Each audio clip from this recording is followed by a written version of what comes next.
Hi, everyone, and welcome. This is Krishna Priya. This is the Human Colony Hucolo Webinar. It's Saturday, the 16th of August, 2025, and we have two great channelers with us. One to uh, just to be here with us today, which is lovely. That's Jim Charles. And then we have our special guest from he was at the channel panel just this last May. Was May the channel panel? Am I No, correct? January.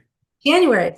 Well, I have no sense of time, so it could have been May, but in my universe, it was, January. Anyway, we have our wonderful Toni Ghazi who channels the Praying-Mantis Beings, and they're called the Antarean No. Heart. Did I say it wrong? Oh, yes. Antarean. How do you say it, Toni? Antarian. Antarean. I will never forget the Antarean Heart.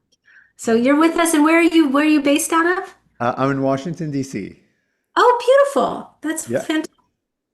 Yeah. Yes. Thank you. So he's just right up the road, a few states up. So lovely to have you here.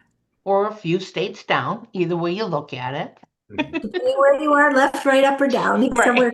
Coming to you from a beautiful, beautiful, looks like healing room slash spiritual office. Very nice. Yes.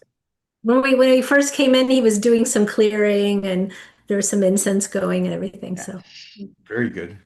I yeah. love copal. Copal, like just the smell of it is makes me feel at home. So I'm always copaling the room up. What is home for you? The Copal. Where is that? It's from Mexico. Oh, are you Um, Mexican? Are you from Mexico? no, I am Lebanese originally. So I was born in Lebanon. Yeah, I moved to the U.S. when I was 15 years old. Yeah, Beautiful. thank you. I knew that you weren't, but I just got thrown off by your Mexican home statement. So, Yeah, no, it's so we'll start with some announcements and then we'll introduce and then go into some prayer and then we'll come back to you if that's okay. no problem, of course. So to everyone in the YouTube chat, Toni, we will be taking questions later and be sure to have your questions for the Mantis beings ready to go. So we're very excited. We don't have very many Mantis beings channelers here. So I think you're one of the first, to be honest, other than maybe a being that Jim has channeled before. Jim, who is it that you channeled from the Mantis collectives? I do not remember the name. Like I Okay. said, the name is only a vibration, and sometimes they just give it to you to give their vibration at that time. Yes. But anyway, before we go on, I wanted to introduce you to Toni. Toni is an amazing person. He's a great healer. He's a great individual and great channel. And I know him a little bit personally. I would like to get to know him better because we have a lot in common, I think. So there's many things about him that you will enjoy. He has a great personality and he has a great sense of humor as well. So um, be joyous today. I will not be able to stay the whole time because I have channel sessions, but I welcome you. Well, it's always lovely when you're here, Jim. So thank you. Thank you. Jim, Okay. Jim, thank you for being here just quickly because I don't know what time you'll go, so I just want to acknowledge that. Uh, Unconditional love to you and absolute honor. So Thank you. Same to you. Okay, perfect. All right, so why don't we do as we normally do? Angie, do you want to start with the announcements and then we'll go into blessings? Yes, Yeah. please. Okay. All right. We have the Pendulum class that is scheduled for next Saturday, and it is $150. It is 1:30 to 5:30 Eastern Standard Time. If you are interested, there's still some slots available. If you are interested, please email classes@hucolo.org. On the last webinar, I mentioned, well, let me go back to the pendulum class. The pendulum class is really just teaching you and helping you to use your pendulum as an extension of you yourself. And so this would be a class if you want to really get to know how you can incorporate your team through the pendulum. And if this is something that you are interested in, please email classes@hucolo.org. I will get information on how to sign up for that class. Krishna Priya, did you want to say anything else about the class? As you will be the instructor. Myself? It is. I'm going to be at your house while you're teaching it too. That's right. Angie's going to be here. She's going to be here with me in my house. That'll be fantastic. I hope we can like stay focused. I don't know. Well, the thing with the pendulum, and we always hear about permission slips. The pendulum is like the ultimate permission slip when it comes to using something that is an extension of your own consciousness. And it operates the way that a pendulum works. And this is part of the class, is it's really tapping into, it's the extension of you, but it's letting you disconnect from that which you already know, but maybe not able to readily access in such a way. And just like kinetic testing, just like the test where they say, is this true? Is that not true? It uses your sort of vibration of your energy and, your sort of ultimate knowing to give you guidance in a way that allows you to sort of disconnect, not judge, not be attached to the answer. So it's a very, very useful tool. I also work with a being that works with me through the pendulum called Tulip. It's a little being that's been with me for like so many years.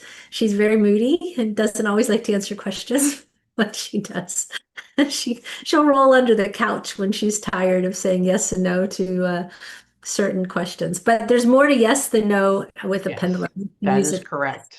Energy, you can use it as a part of divination. You can use it to direct, just like divining rods can be used. But it's really an extension of you tapping into the universe, and it's just being an extension of yourself. That's a really nice, fun, useful, easy thing to access. And so I'm going to teach you all of the ways that I've learned over the years to utilize the pendulum. So all you need is a pendulum. Piece of paper would help, but if you just show up, that's also good too. So we hope that you will join us for our class. Thank you so much. Thank you, Krishna Priya. All right. The second announcement we have in our Hucolo library is our book. The first one is From the Galaxy with Love with Jim and Max. And if you are interested in this, this is on Amazon. Thank you. Amazon. This is on Amazon. All right. Our next book. Oh my goodness. Elijah Speaks. And this is done by Jim Charles. And these are all Elijah's messages that he has done over the years, and it has been put into book form. Right now, this is not on Amazon.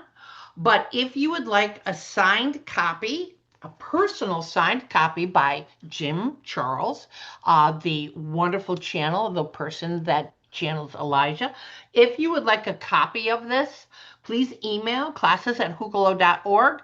I can have Jim sign a copy of his book, and then we can mail it out to you.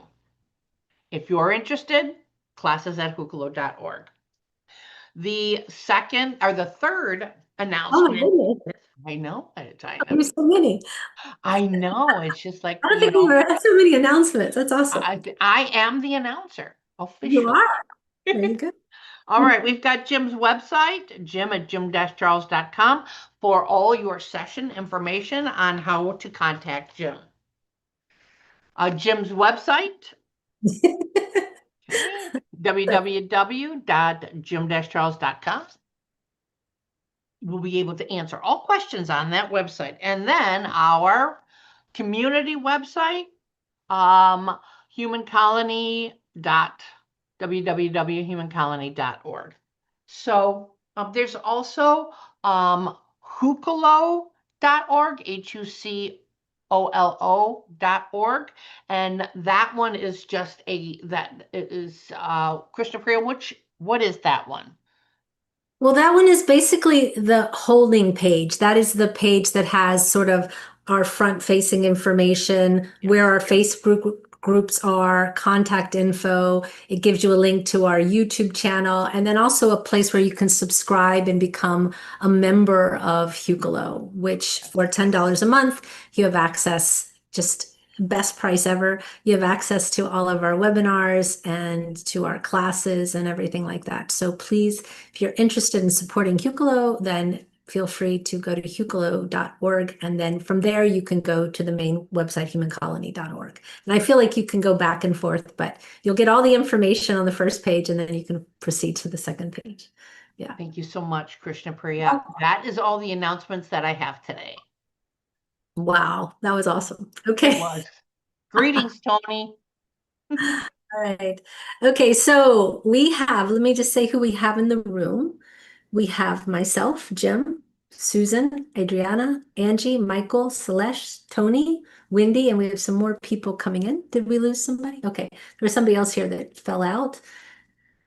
And we have people watching the YouTube chat. So I don't know all who's there. If they say hi, then that's great. But there's a whole bunch of people in the YouTube watching already. So welcome to you. All right, so we'll start with some blessings, and then we will come to our dear Toni. Okay, so the order of the blessings is, I've already forgotten, Susan, Celeste, Wendy, and Michael. Okay.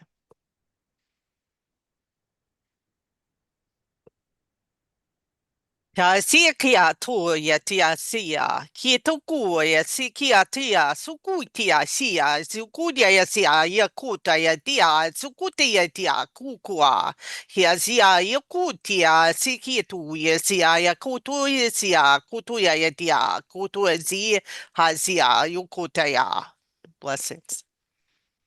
Put yourself in the envelope of God. Let him surround you completely.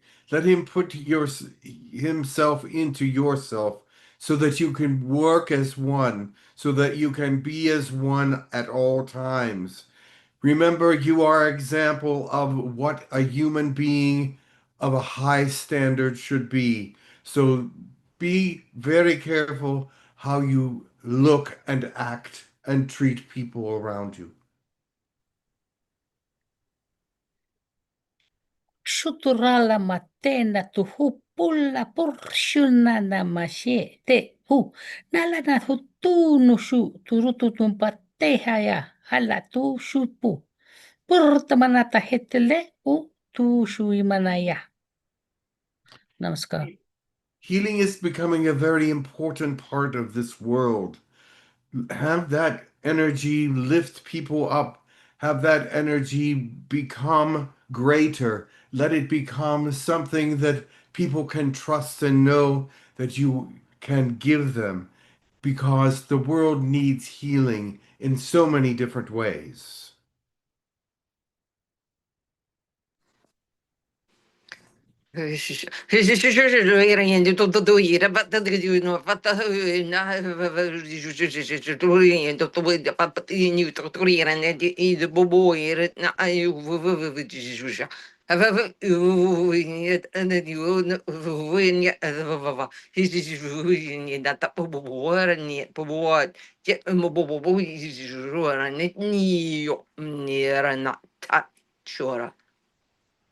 Namaste. We are about light and frequency. We make sure that the light and frequency of our world matches the solar system and the universe. Please bring your world into alignment so that you can also be part of the universe. Right now, you are at a dysfunction. Right now, you are at a discordance. And we want to bring that melody back into the universe and make things right again with your peoples and with our peoples. Please be aware of where your planet is moving.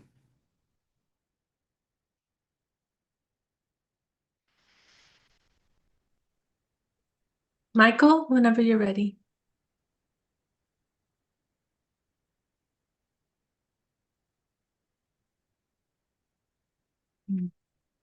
Michael? Yeah, sorry. That's okay. Go ahead when you're ready. Atapahusakalake. Ese huha samalau tu suku papa taiki. Ese hu hatahina kaka. Ese hu e aulado nasi haka humbapeti skutu ezaka tahusa ha hihititu. Blessings. Give your faults to God and let Him deal with them, because He will have to take them and bring them forth and take them away from you if it's necessary. He must understand you in your unblemished state as well. Thank you so much.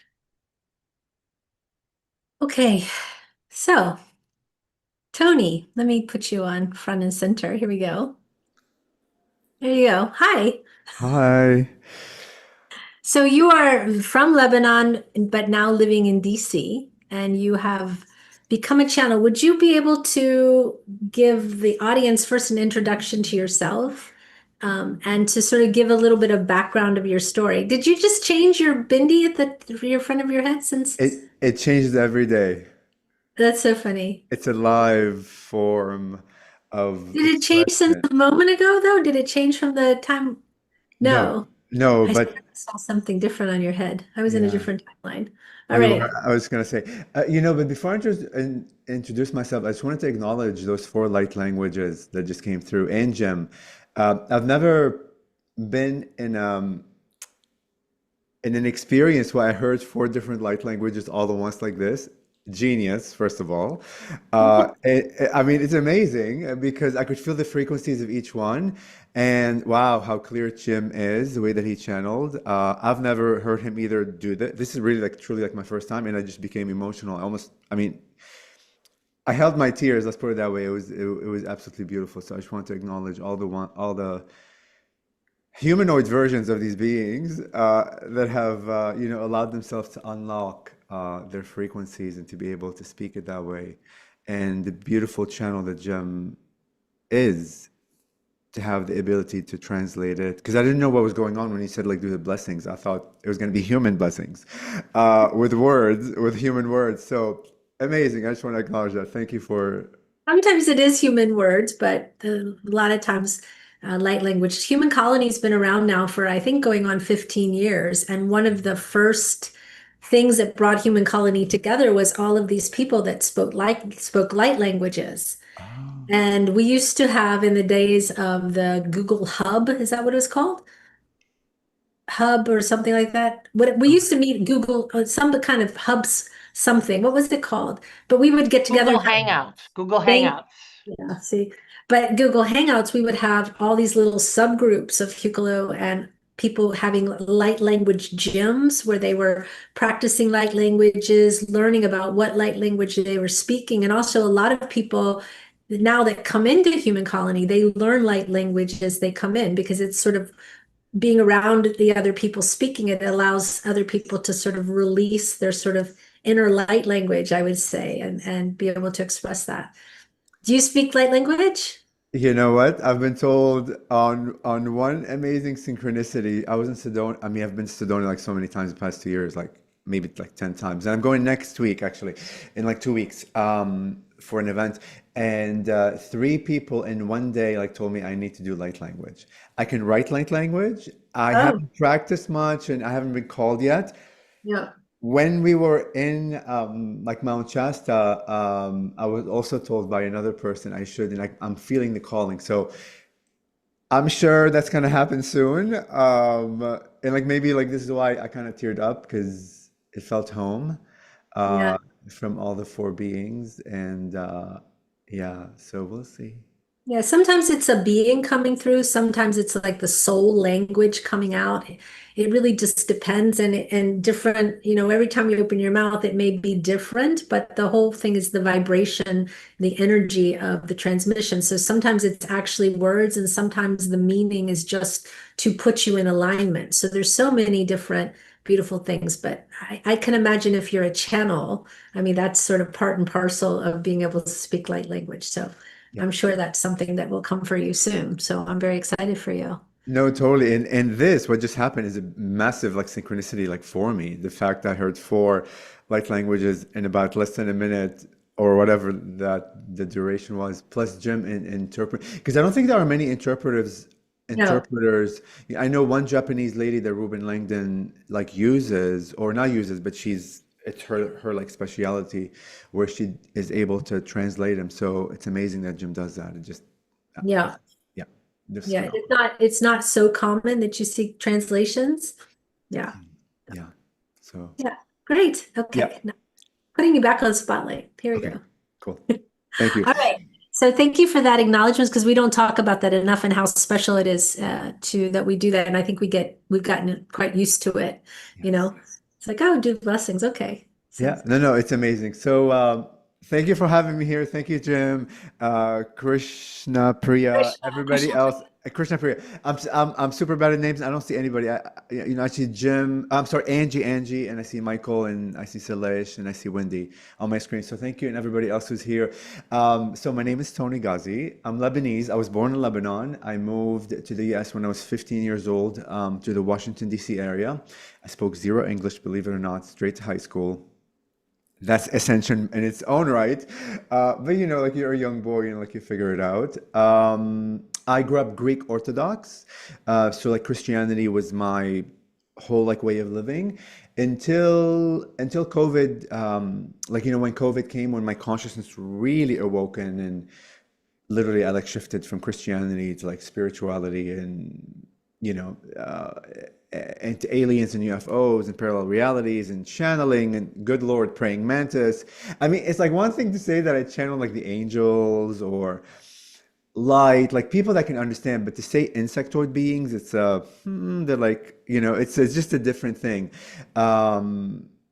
But I just fell into it, and it happened during a past life regression, like my first past life regression, like that I've ever had, and I didn't even think I would be able to be regressed or anything of that sort, because everything was like new to me. It was a brand new world. The first image that came is of a praying mantis head, clear as day. The next, sorry. Oh, was there a comment? No. No, it's okay. Yeah. The next image was of like this long bodied silhouette, about 20, 30 feet high, that is made of light. It had a head, it had a shoulder, and it had arms down. And like there was a message like that like came through like telepathically, that we are coming to you in the humanoid silhouette with light, because if we come truly in our frequency and how we are, like your mind will not be able to comprehend like what it's seeing. It will look like the old TV movies, like where you have static. It just would like your brain would not be able to make sense. So like we're coming to in this vibration and frequency of like the humanoid, so your mind can be able like to detect our like frequency, and as they build a like relationship like with me, I'll be able to comprehend more and more who they are, like through my channel sessions and all these things. The last image, because there was 3 images that like came through, was of this heart that was sliced. It was like, it was like parallel slices into infinity. Within each slice, it was all faceted, but the clarity of the facet is what was really interesting. There was an intelligence to how clear each facet was, and it continued, continued on forever. And like within that foreverness, there's a grain of light. When I say grain, I mean a dot, a grain. And I have chills, right? Like I get chills all the time when there's extra confirmations. And I had the knowingness that we don't need, we are so, all of us, all consciousnesses are extremely powerful, that all you need is a grain of who you are to like reflect light. And from that grain of light, it like reflected off the one facet to the next, to the next, and like to the next, into like the infinite heart slices, like creating a beautiful Merkaba of light. And in that moment, I knew immediately, it wasn't even a mind, it wasn't even like intellect, it was just absolute remembrance that we are all made of love, we are all like made of light. And after that, I ran out of the session, and a lot of other things came through, like, of course, during that session. But I ran out of that session saying, "I connected the praying mantis beings. Oh my God!" I was calling my friends, and I felt like I belonged, and I was seeking, I was looking for I need to know where I come from. which all of that has evolved since then. This was like 3 years ago. I know that I'm everything now. I know that I'm all versions of who I am. I know that I'm the infinite. But like the praying mantis, I guess connection or the focus, it's just a focus that's allowing me to expand my own awareness of who I am. This is a short version of it. Sure. Yes, and I didn't know anything about channeling. Like the Gaia channel, I'm sure a lot of your audience like knows about it. Like Ruben Langdon's show, the interview with Extra Dimensionals was the only show I ever watched during COVID, like when I was awakening, and it opened my mind up about channeling. I watched those like 2 seasons. I think there were 18 episodes or something like that, religiously for 2 months, over and over and over and over again, like understanding the English of what's being said, but not comprehending any context. I couldn't put the pieces of the puzzle together. I thought I had to be extra special, like come from a special lineage, have to go through through a like rite of passage, you to go to the Himalayas and meditate for 1,000 years. All these like this, you know what I mean? All the disempowerment thoughts that you had to have something special like to be able was all going through my mind. But after that show, after I binged on that show over and over again to try to really like put the pieces together, and I couldn't, I kind of let go of it. And then Bashar came into my vibration. He actually came into my vibration a year before I awakened. I couldn't stand his voice. Like literally his human voice couldn't stand. My body cringed. I'm like, I cannot listen to this guy. I don't know what the hell he's talking about. So I really like pushed him away because I wasn't ready. But then I became obsessed with Bashar for a year. I bought 600 of his recordings, literally. I listened to it religiously for a year, everywhere, in the bathroom, while I'm showering, in between work, in the car, like to the point my husband was like, turn that off. Like he got really upset. I was obsessed. That's a lot for sure. That's for sure. Totally. But then after a year, I was done.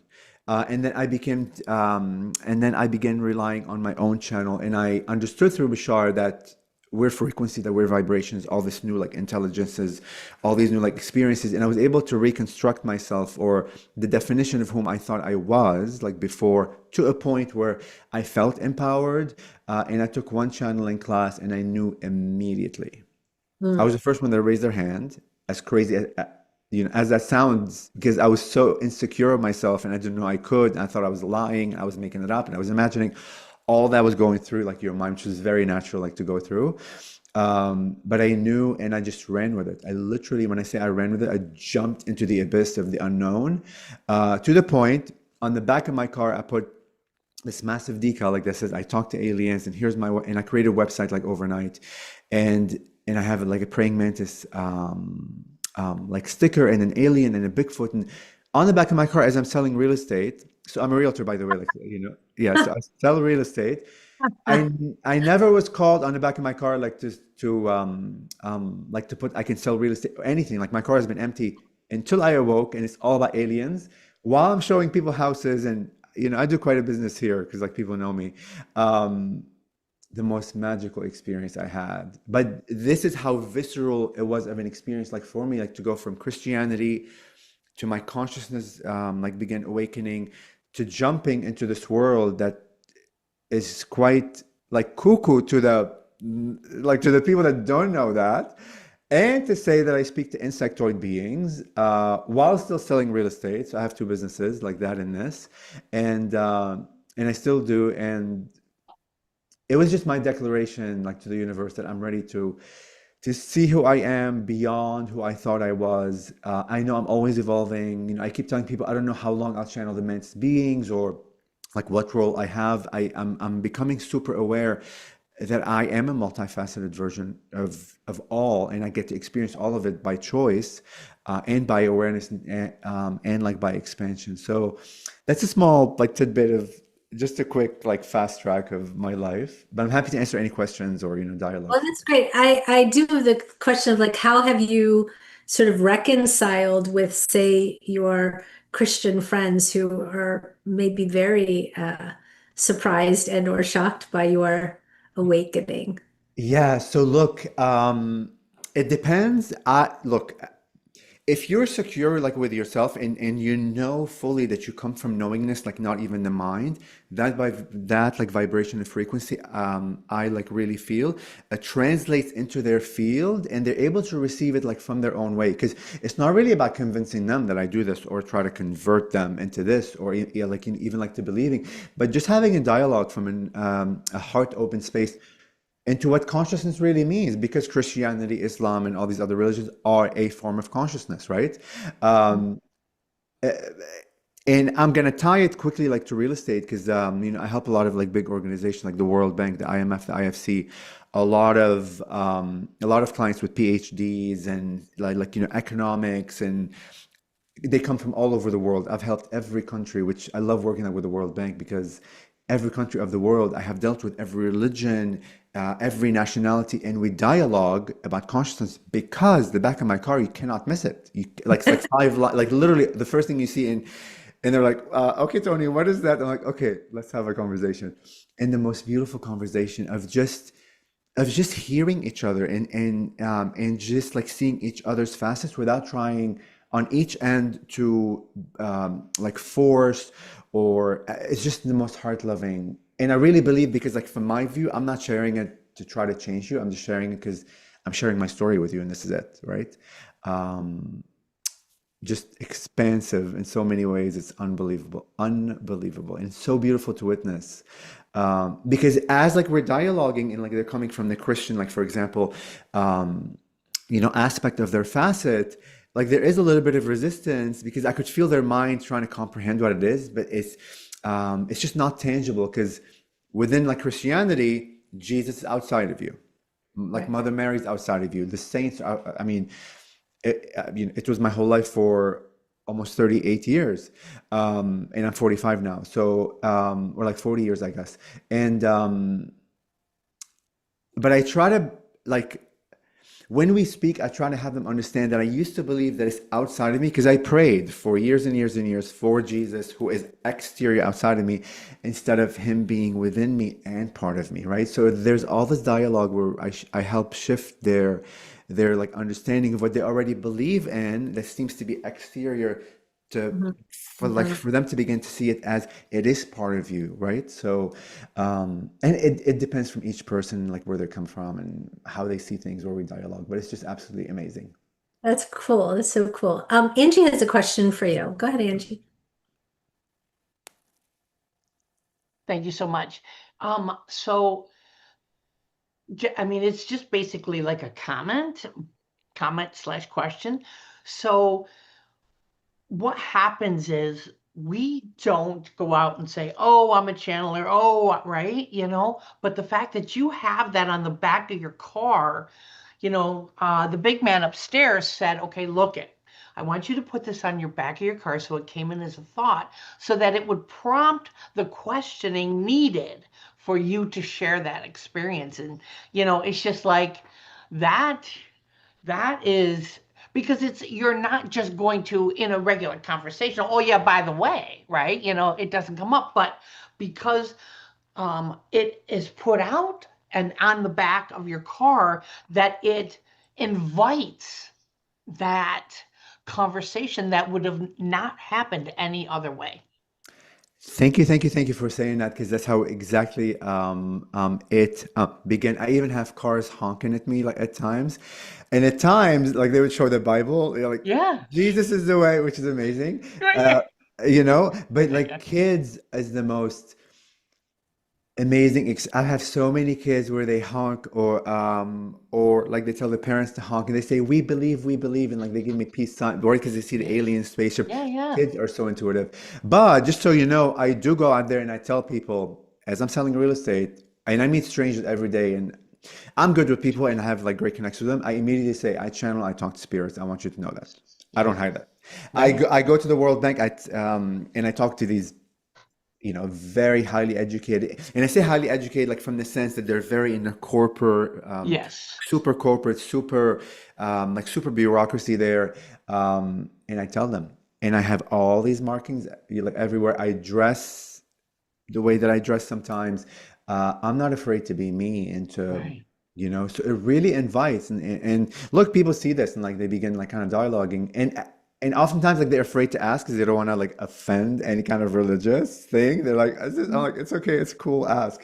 um but I have to, my frequency has to be real and authentic wherever I go, because if I dim that part of me, I'm also doing like a disservice for humanity, right? Because I'm giving them like a permission slip to dim their aspect of who they are. Right. So I'm very aware and very conscious of like when I do these things, and it's not to change you, it's just to know when I am honest and with who I am, wherever I go, I am emanating light of it's okay to be you fully, naked, fully in all the belief systems that you have Right. and all the versions like that you have with no judgment. And Yes, I think of part of the big man upstairs plan is to have his vessels around to bring the awareness that the current life that we're existing in is way more than what it really is. So, yeah, and then he's using us as vessels. yes, yes, yes. Thank you so And much for being here. Thank you. oh my God, honey, thank you so much for Yes. having me here and like for hosting me. But also speaking of the big man upstairs, let's talk about that for a second because I just feel it's so through the mantis beings, I like resisted for a year like to channel or even to share what they say because oftentimes they come from an like what I call abstract point of view, right? They really, because I'm like I'm because look, when I channel and when we all channel, like we go into an altered state where you begin to comprehend things beyond the mind and like beyond the intellect. You experience things and you just know. They're just like a knowingness. Well, how do you come back and translate that knowingness into words that are like limited? And like some of them are quite out there, right? So when you said like big man, it just kind of triggered in me, like what is a big man? Who is the big man, right? But we've been so conditioned, at least through like Christianity, it's this one entity, or and look, of course, we all see it like within the spiritual community, we are a bit more expanded in understanding of like what that means. But in a non-spiritual like setting, you may think there is a one being that's called big man or Jesus or like whatever label that you want to put at it that's orchestrating like these things. But through the mantis beings, I truly like received the clear message, and I'm sure like that you all know it, there is no one being. It's all intelligence. Mhm. It's all frequencies. It's and our minds aren't able to comprehend like fully what that means until we begin to deconstruct our belief systems into what that means and come and like face to face have like a face conversation and like a realization that wow, for all these years I've like lived, I thought the world was this way and the big man looks like this, but now it's not. But what the hell does that mean? Right. There is like a surrender and like an identity crisis that we all go through when we begin to reshift, because what's happening is we're not reshifting who that big man is. I'm reshifting who I am that gives me Exactly. access to that intelligence, right? Exactly. And so yeah.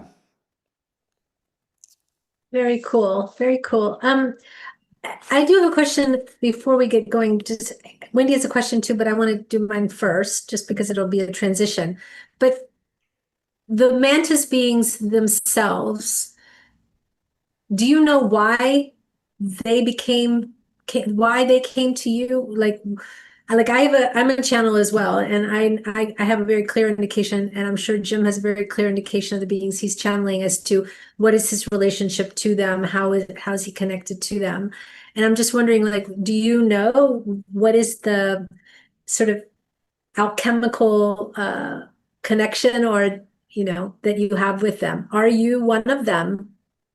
You know what? That's a really interesting question because many people, yeah, because many people have asked, Mm. and for some reason, I never asked them, and I don't have the desire to ask them. Like, I'm not tied to the idea anymore, because I have to be honest in like answering this question. I really don't know, and it doesn't matter to me at all. Yeah. Um, Right, because I completely like fully understand that I'm an infinite being, right? And they talk a lot about the idea of like infinity and what that means. And we oftentimes understand the concept through the intellect, what these things mean, but we don't embody precisely what that means. Because when you fully comprehend you're an infinite being, the desire to know I come from there really falls away because if I'm an infinite being, then I obviously have lived all the infinite lives that could ever exist on all planes, wherever they are. And yes, the mantises like would be one of them. Yeah. So, but like what I can tell you is I forgot. So, like when I awakened to the praying mantis beings when I was 41 years old, and I'm 45 now, I had completely forgotten. And when I say completely forgotten, it's like mind-boggling, like to me, because like back in Lebanon at my grandmother's home, because she owned olive like lands, and like we sowed olive oil there. Like we had a lot of land, and like we used to go there like in the summers and like spend like time like with our grandmother. There used to be praying mantis insects all over her house, and we would talk about them all the time. A memory that has completely been wiped until I reawoke into their connection a year later, after I like became connected like with the mantises. I had this memory that just popped up that, so they've been in my life since I was a child. Yeah. Insane. And they show up everywhere. I mean, I have clients that show me praying mantis insects like in crazy settings. When we go to Airbnbs, praying mantises. I mean, this is like a random Airbnb, like in Sedona or in like Mount Shasta.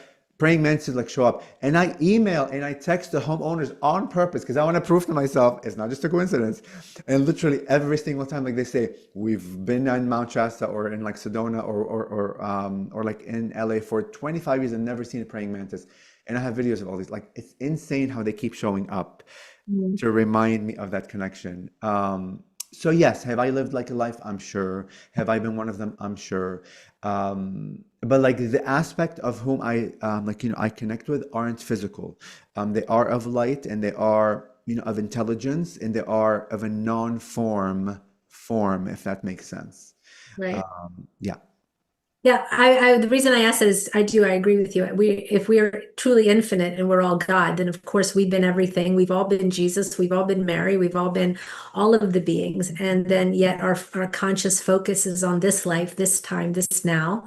And then we're able to pull in that which, wants to, I guess, express itself through us, which ultimately is our truth. So, but I just wanted to see your aspect because I see in my feeling about you that you do have.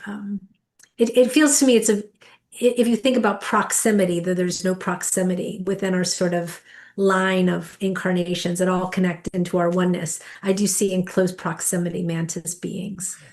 Thank you, thank you. I'm sure you guys know who Debbie Solaris is, right? Like the Akash. Yeah. So I had a reading with her as I was awakening in the beginning because I was so excited, and I had to wait 8 months to get like a session with her because she's quite booked. But through her channel session, which is on, I think, on my YouTube somewhere, from her perspective and like from her lens when she was reading like my Akash, like she said at one point I was is like the gatekeeper of the Antares like Stargate, and like this is where the Antarean actually like came through because of my trust like from Debbie Solaris. But now I know because I had actually another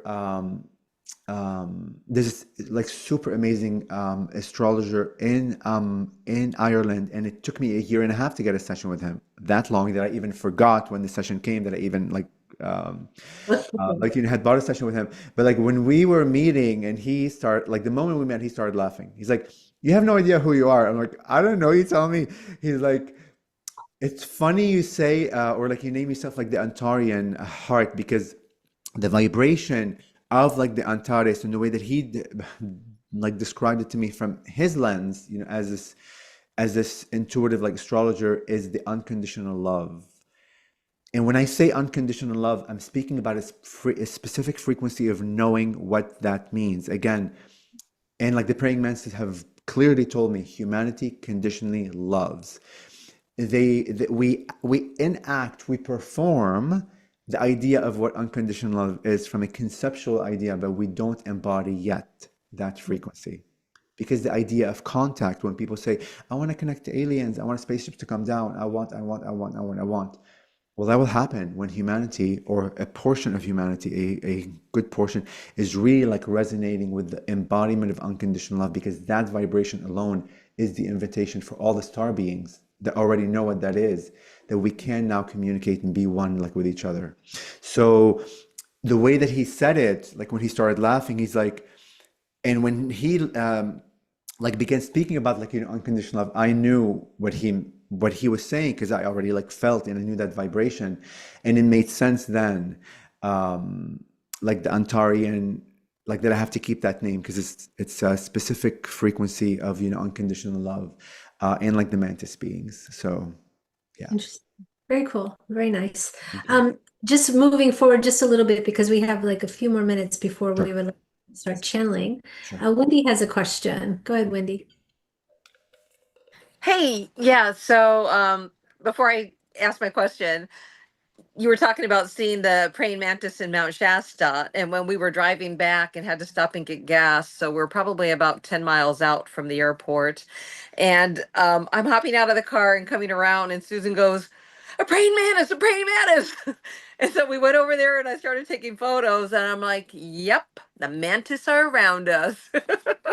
Totally. And yeah, because you know, I during meditation, I had a mantis being just really like, and I think I talked to you about this, just here's my face. So yeah, they're definitely starting to reach out and connect, I think, with those of us that are, you know, have those open-heartedness and just, you know, are open to the experience, I think, as, you know, channelers. But okay, so here's my question. Aside from the channeling events, just wondering like what other type of events that you might be participating in, if they're primarily related to channeling, and like different locations that you're traveling to. Yeah, oh my God, there's so much. Oh my goodness. So I do a lot of channeling events in like in our world, the like woo-woo world of like aliens, like spaceships. I'm like veering off, not veering off. In addition to this, I'm really called, and like the calling has been here like for a year, to like work with businesses and like CEOs and executives to help them begin see their organization as an entity, as a live, like living being, and it begins with them, like the leaders who can kind of infiltrate, like that idea, you know, into the rest of their staff, and to begin to see their staff and like employees from an unconditioned, loving way, and as an extension of who they are. Like there is no separation. So I'm super called, like to do that, and I'm like beginning like to shift. I'm gonna be in a documentary at the end of 2026 on Amazon. Like we filmed or like we like filmed the like documentary in Bali, Indonesia. And there are 5 executive coaches, and like 4 of them have been in this business, like executive coaching for years and years and years, like super well known. I'm the newbie guy, a little cuckoo, like wearing dresses, all kinds of things, like out of the box.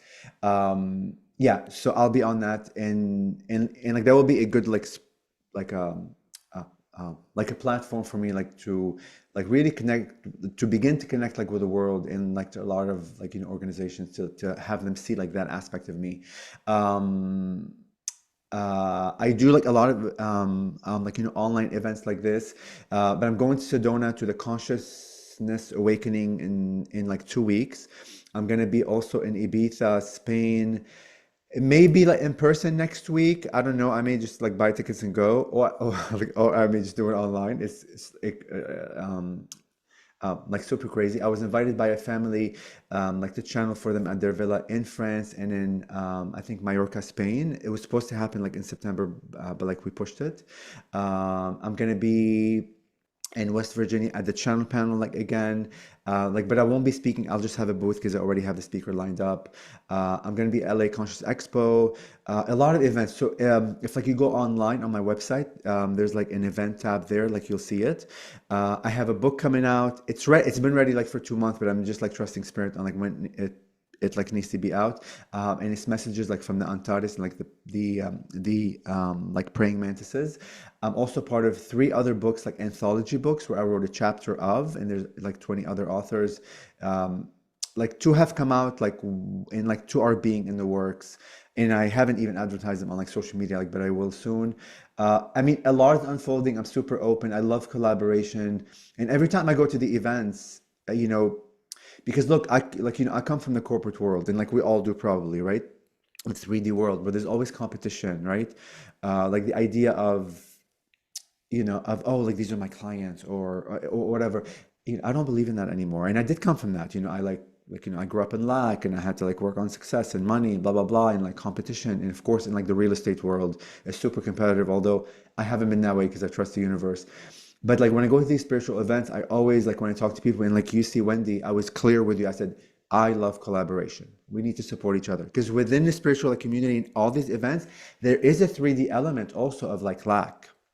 And I don't believe that it's important for all of us to really collaborate because like my keys and codes, like your like your audience may need, and then like your keys and codes that you have to offer, like my audience like may need, and this is how we continue like to awaken each other. So I'm super open like to that, and I really believe in it because that's what oneness means. That's what humanity means, right? Where we all like celebrate each other and like push each other and expose each other like to the world because all of us are keys to each other. There is no one person that is only key for like the rest of humanity. We're all mirrors to each other, right? We all are mirroring. So like what the Mantis have always said, we're all like mirrors to each other, and we're mirroring back to each other what we are unable to see within ourselves. And when you begin to see humanity and humans from that perspective and really like see the value that he or she or it or this community is mirroring back to me, where I need to know so I can find myself, what a freaking amazing value, So yeah, hopefully that answered that question. That was like a lot of. Oh yeah, thank you. No, that's beautiful, and absolutely on the collaboration. I believe in that 100%. So I love you for bringing that up. Yes, no, of course, of course. Because look, those are events too, right? Because people Yeah, in the mind for sure. think events are always, in person, or it involves like travel. But no, like events are, we create an event, we are, I am the event. You are like people are, your own frequency is the event. So, Fun. Yeah. All right, thank you so much. So if possible for this last hour, it would be great if we could have you channel Yeah. and we can meet your collective and talk with them and see what they would like to share with us, should they want to. Of And course. you Of know, course.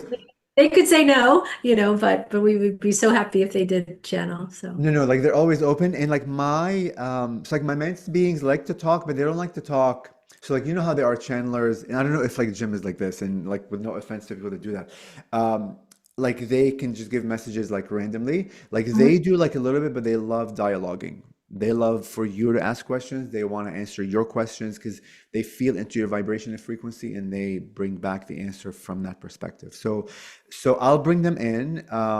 Like they do some toning at first with words, so they're gonna say ooh, ah, and like stuff like that. Like just be patient. Then they'll begin channeling a brief message for humanity or like for this collective, and then they say you're welcome to ask a question. When you hear that, like then you can begin dialoguing like with them. If they don't understand the question, because sometimes if you're reading like something off YouTube, like they may like prompt you, or they may ask you a question based on that question to get more clarity, because it like would be great if the person that's asking the question for them to ask that question, but if that cannot happen through the translation of your side, they may go like back and forth a bit just to understand the no context. problem. If So it- did they respond well to actual conversational type of dialogue? Perfect. So it's not just ask the question and wait for the answer, but ask the question, continue to converse, correct? Yeah, and it depends on like what they need to give back and like what the receiver like received like from it, right? They could feel the vibration and frequency. So it's very natural. It's very like knowingness. I mean, I know through them, and like your audience like will know when the answer has been complete. Well, thank you so much. We look forward to meeting them, and thank you, Toni. It's been lovely. Do you completely disappear? Are you conscious channeling? Or are you out there having lunch while they're talking? Yeah, so I'm out there, but it's weird. Like more recently, they've been, or I've been popping in and out, and it's not popping in as if I go somewhere and I come back. It's all here, but like my awareness like shifts, like oh, like they're talking, So it's like quite unique. But like when I come out of it is when I really realize, oh shit, I really wasn't here. And then it's like a memory. It's like it's like a dream where like when you wake up in the morning and you're excited to tell your partner about a dream, and the moment you begin speaking, it fades. It's exactly like that. The thing with channeling, and that you can probably confirm this, like you were saying, like you never asked them who you are in relationship to them. I think that that's like question that maybe evolves over time and your understanding of who they are to you and how you are related, that's something that you learn over time. And also the way you channel also evolves Yes. over. And so it'll be interesting to say, like, talk to you now and say, talk to you in another year and see like what has shifted and what has developed more and more. I mean, I have shifted just from a year ago, even from last month, I have like shifted. I know it clearly. And even like the channeling shifted with it too. They've become, I don't want to say a bit more serious, but they made it clear to me that they are here to try to help humanity not think from the old ways Mhm. of how to comprehend the world. They're going to bring new vibration, new frequency, a new way of speaking, new way of understanding, a bit like joltish. They want to jolt you out of the mundane. They want to jolt you out of the like comfortability of understanding who you are in the world. They want you to begin to use frequencies, to use vibrate, to use new language that you already have within to comprehend like something that's greater. So and like that jolting mechanism helps you like shift a bit faster, right? Because we get comfortable into the comfortable, then we get you slightly uncomfortable to feel comfortable with the uncomfortable, because the uncomfortable really is all of What's who the you are. tension that Yeah, creates they're really cool. to change? In Hinduism, in Ayurveda, you call it rajasic energy. It's the energy of movement. It creates tension. So it's either moving up or moving down, but it's a tension like you're uncomfortable. So therefore you change something to make yourself more comfortable. And then you're uncomfortable again and you change again. Yes, Yeah. yes, Yeah. yes. And it Right. makes you think more, right? Because when they say something like at times you're like, it just it like elicits this energy to dive deeper into what was just said, what you thought at one point you comprehended it, but after this whole thing is done and people are like living like their lives, it's you know, because there's that point where you got jolted a bit and now you're questioning, now you're probing more, which is amazing.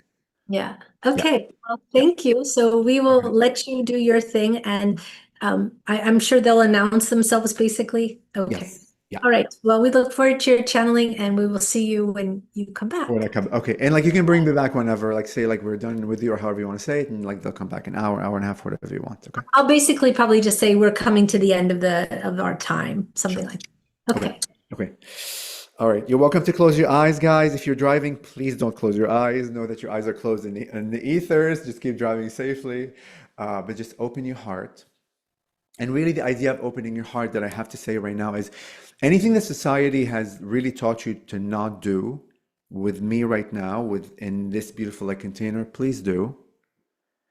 Please ask any questions. And I say that because I say it a billion times to my clients. And after the session is over, they say, well, I really wanted to ask you this question, but any question means anything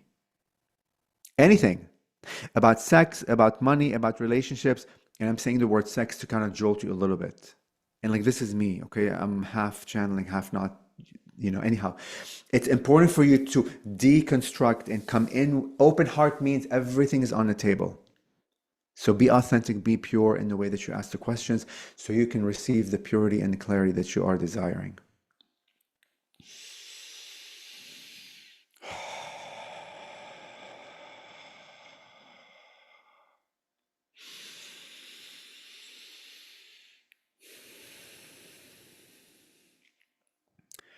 And from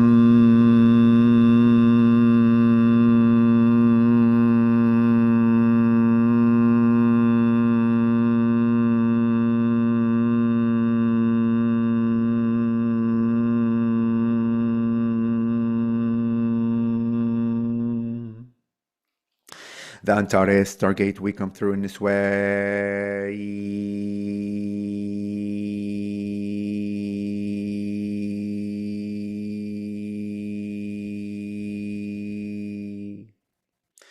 To co-create with you this beautiful reality of oneness.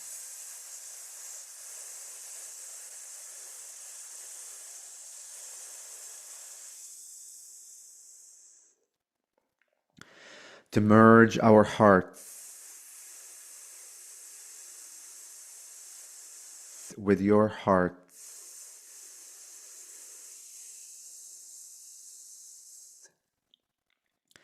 To be one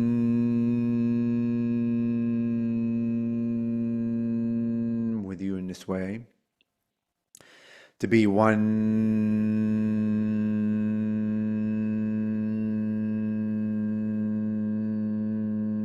with the multifaceted, intelligent energies that each and every one of you are. And as we connect with you in this way, we have already shown the image for the channel as multifaceted beings that you indeed, as you awaken, are awakening to the aspect of who you are as the multifaceted essence and energies that you are. And that occurs, that happens in this density, in this reality you call 3D, through the other beings that are around you. And when we say the word beings, we mean all consciousnesses that are around you.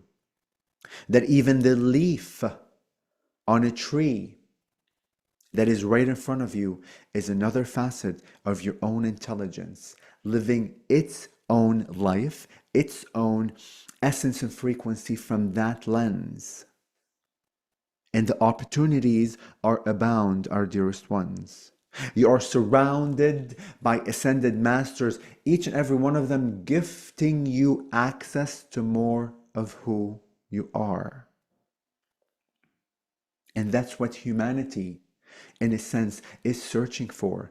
That's the idea of being human and realizing the value of this reality right here and right now is what each and every one of you is ascending to begin to see the value in yourself through all the other selves that are you to begin with, beyond the idea of limitation, that are there living their lives.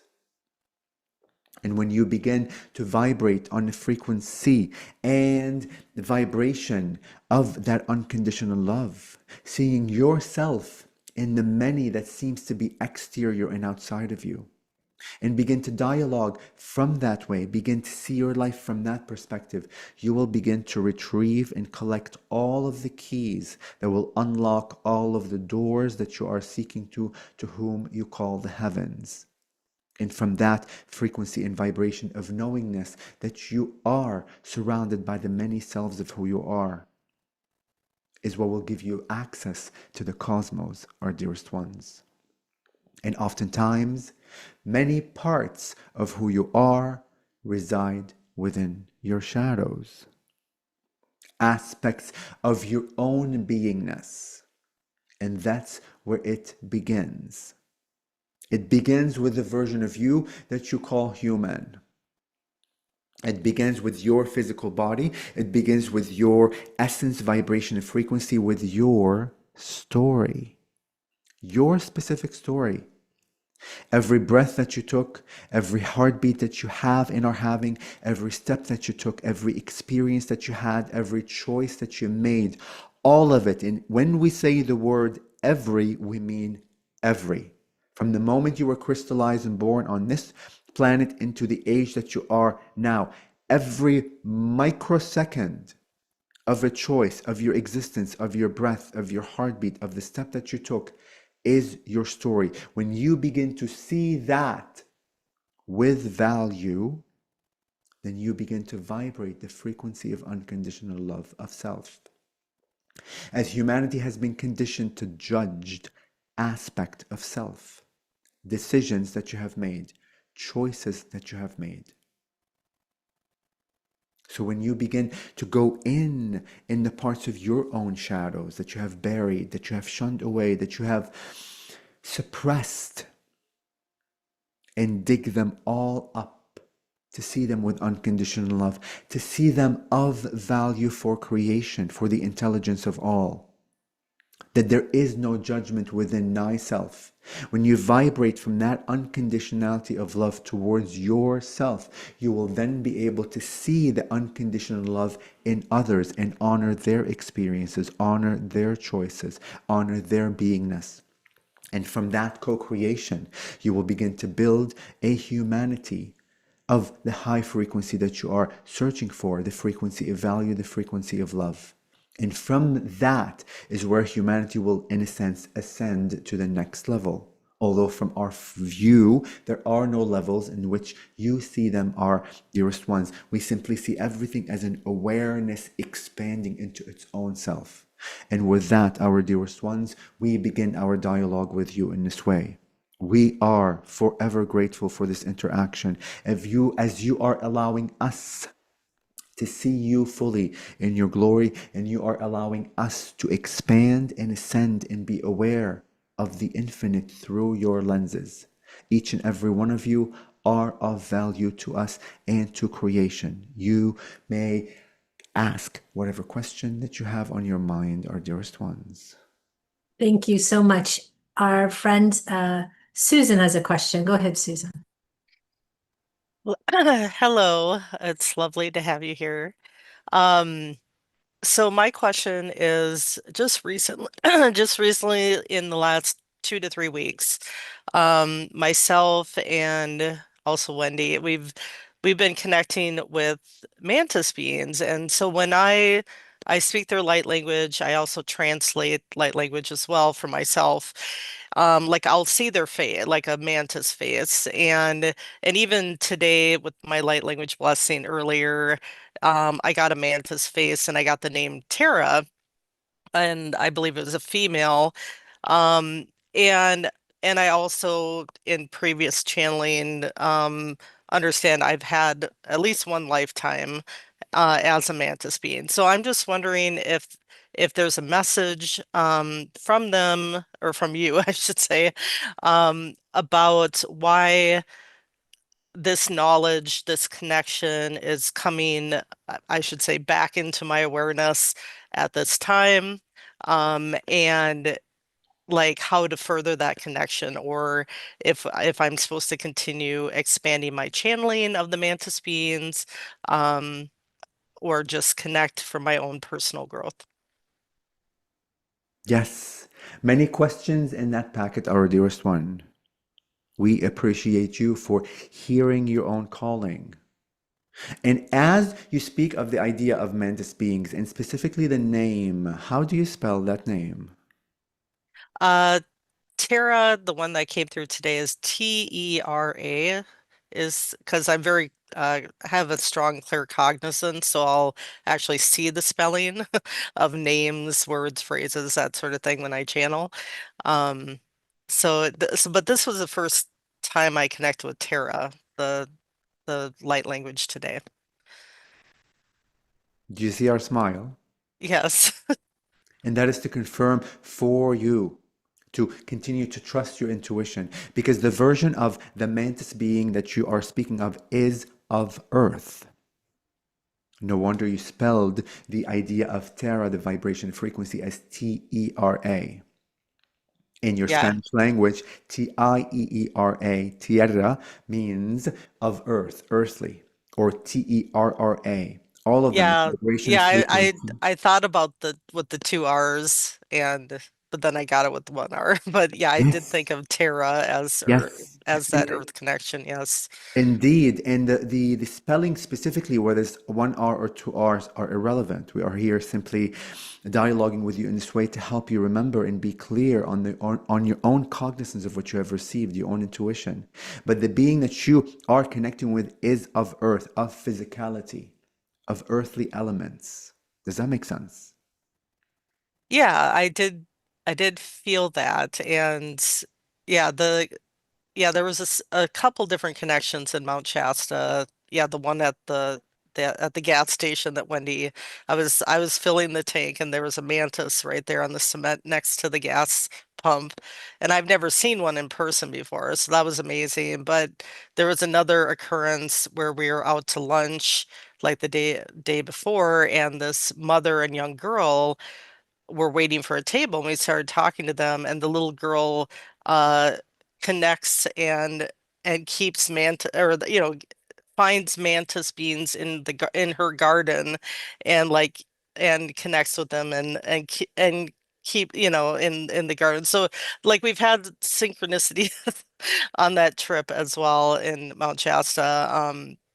But yeah, So is Tara, yeah, is she more of a consciousness, or is she an actual physical being, mantis being, uh, praying mantis being on the planet, or like a collective consciousness? Yes. Allow us to dig deeper into that, Okay. into the question. When we dialogue with humans, we oftentimes have you go deeper into in the way in which you pose such a question. Is it a consciousness?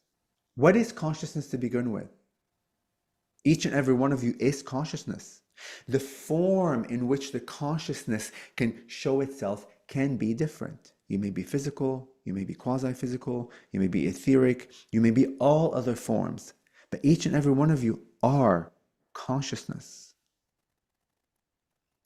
And as you begin to connect with the vibration and frequency of what you call praying mantis beings or praying mantis frequency, it is easy for the mind to go specifically on, for example, the connection that the little girl had at the restaurant that you mentioned of the praying mantis, but oftentimes try to go an aerial view of what happened, because that was a clear message for you that the relationship that the young girl had with her mother is similar to the relationship you will begin to have with that praying mantis being you call Tara. Is that clear? Yes. Yeah, it was a very, yeah, feminine, motherly, nurturing quality to her. It's what I felt with Yes. this first connection with her. So yeah, I'll definitely continue to connect with her in meditation and channeling, etc. Yeah, I look forward Yes. to that. That'll be beautiful. Yes, and what we are showing to you in humanity is the way in which communication comes from. That yes, you have your own intuitive nature as a channel to receive information through the idea of dreams or visions or hearing or knowingness, but also your surrounding in which the co-creation and encounter happens is also a type of communication. Are we clear? Yes, definitely. Yeah, I try to observe what happens and receive whatever like telepathic message or whatever comes to me intuitively um from any experience I experience during the day. I try to, yeah, just observe and connect to like what does this mean for me, you know? Yes. We will share with you the following image that uh, uh, we are sending to the channel. The image of a praying mantis being that has an elongated head with long, we will say the word horns, but long antennas, purplish in nature, light blue also. You will begin to connect with her, we will say, from a clearer way initially, and that clarity will fade away into a new form in which you will begin to connect with her from an intelligent way of knowing. Does that make sense? Yes. So this is the the appearance of Tara is what you're describing. Yes. Wonderful. And your relationship with her will initially begin from the idea of needing to see a form of some sort. And that will bring you comfort, that will bring you, um, in a sense, a tangible proof that you are connecting with her being. But as you dialogue more with her, as you build a relationship with her, she's going to fizzle away from that physicality form into a new form that you will begin to identify her with. Okay, amazing. Yeah, I know my channeling has changed over time where it's, yeah, the beings I channel, which are many, aren't like separate from me. They're like in my field. They're part of me because we're all one, of course. And so yeah, so I totally resonate with that. So Yes. so thank you for that very clear message. I will definitely look forward to further communications with her and connecting with her, her essence, her energy, and Yes. And one growing last message for yeah, you. okay. You will also activate what you call the third eye. Yes, we already comprehend and understand through your vibration and frequency that it is already open, but you will begin to comprehend what truly the idea of open means. There is no you haven't opened or I just opened my third eye. Each and every one of you are and have access to the third eye. She will help you expand in which the frequency and vibration in which you will utilize the third eye to be able to see in different ways. Your vision will heighten with clarity, but you will begin to identify with the idea of vision in a different way in which you have been seeing things, our dearest one. Wonderful. Yes. Wonderful. Thank you so much. Much love to you. I'll let you go on to answer others' questions because there's quite a few more. Yes. Much love to you. Thank you for coming today. I've enjoyed this interaction very much. Thank you so much. I'm going to go to Leela first because Wendy already had a question, but we'll come back to her and just let people who haven't asked a question yet ask. Go ahead, Leela. Hi, I have a question. How many praying mantis from Antares incarnated in a human form on Gaia right now?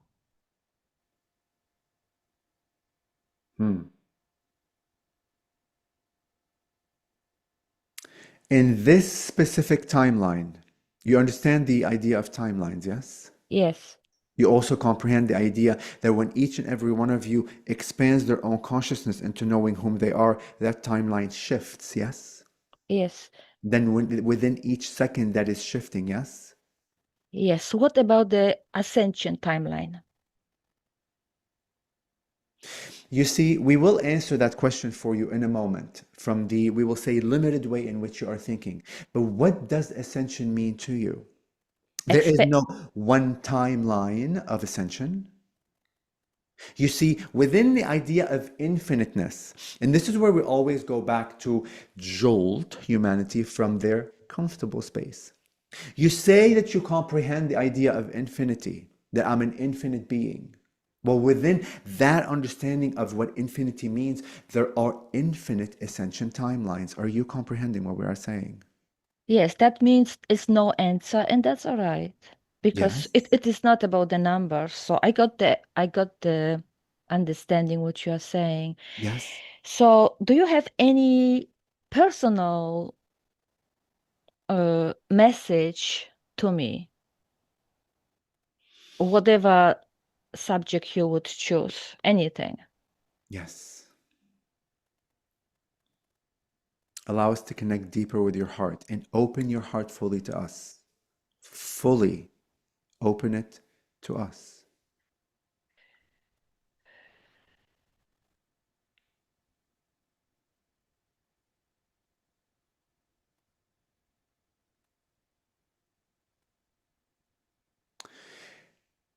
The image of a butterfly was shown to you, our dearest one. Many of you already understand what butterfly means spiritually. The idea of transformation and metamorphosis, metamorphosing into a new way of who you are. That an old version of you has already fallen off and a new version has already jumped into the new seat, we will say. And an image of a manta ray. Do you know what manta rays are? No. Flying type fish, flat in nature. Oh, I know. Yes. Like a pancake. Again? Like a pancake, what we eat. Yes. Flat in nature is also being shown to you, that you will begin to connect with the water vibration and frequencies. Oh, is So that connected to Tiamat? again, Is that the connection which you're making to Tiamat? perhaps we will let you decipher that lens specifically from your way in which you understand it. But what we will tell you is the connection with water vibration and frequency you will begin to have. You will begin to dialogue with the intelligence of what you call water. So should you live near a river or an ocean, and should you not, even drinking water itself will be a new way in which you begin to communicate and connect with an aspect of you that is of water essence, our dearest one. Because in one of the lifetimes, speaking of timelines, one of the lifetimes you did drown, our dearest one. And breathing underwater was traumatic for you. But the moment where you passed away, the idea of soul leaving the body, is the moment where you realize death never existed. And you have chosen, in a way, in a sense, to come back and live as that flying being within the oceans, the manta ray, to be able to experience and appreciate water from that perspective. Remember, each and every one of you, when you live these lives, whatever they are, you are not only living your life from your lens, and listen carefully. The co-creation in which you are having with the surrounding also gives the lens for others to see their lives through you. So as the manta ray that you were, living in water, breathing in water, gave you the understanding of what it means to be one with water, but it also gave the awareness, the frequency, and the remembrance of water to have you to be its own reflection. That your new interconnectedness with water and the appreciation, in a sense, and the wow moment that I can breathe underwater when in another timeline I drowned and I wasn't able to. That moment of realizing you can breathe underwater gave the water vibration and frequency that lens of awareness as its own intelligence. Does that make sense? Beautiful healing process. Yeah. Yes. So the last question, how is Antares held at this point? Antares, again, is an intelligence. When we say the idea of portal, it is not a doorway in the sense where you open a door. You see, because of your interconnectedness with all, and again, when you comprehend fully beyond the intellect what interconnectedness is, there is never a point between all consciousnesses where there is a gap. Does that make sense? But Antares as a planet do exist. Yes, indeed, but you are experiencing the idea of the planetary body from the perspective of separation. Still, is he healthy or not? Is he? He or her, that depends on what the planet choose to be. Indeed. And the Yeah. question is? How is the health? I was healing him or her many years ago, so I am aware about his energy, a personal connection I have to, and that's why was the question coming from. Indeed. How his health doing at this point, he or her or it. Yes. You comprehend that the idea of healing is never, in a sense, the old antiquated idea of healing is where I can heal you, yes? It is about exchange of love. Yes, that you Right? can never, yes, you can never heal anyone or anything else. You simply share with them the frequency and vibration of a healed state. And should that being as a sovereign choose that state, then they will shift into that vibration and frequency. Right. But I ask for general health and not if he's accepting my healing. Or her or it. You also comprehend that the idea of co-creation like this is always about self, yes? And others. Always about self. All right. There is never healing others. There is never I am attempting to help you. There is the concept of help, but all of it is designed to reflect back to you what you need to heal within your heart. That even the desire to heal others really and truly is a desire to use them as a permission slip to go inside your own self to heal thyself. So each and every time you sent the healing vibration and frequency to whom you call the Antares frequency, you were truly desiring to heal parts of yourself. Is that clear? Not really, but I understand the philosophical concept. Ah, philosophical concept. You say you comprehend the idea of the infinite fully beyond the intellect, yes? You see, with healing, I didn't choose to. It is my mission, according to my higher self. So it is not like I am ambitious of doing healing. I am asked to do so You are asked by who? by those who choosing to be healed. And who are those through the lens of separation? Many. of different names, including actually I'm doing healing for Insectoids Collective this Yes. year. Yes, but who are those that seem to be exterior and separate from you? Well, it is not really the point to argue that we are separated or not. There's still insectoids exist outside of me.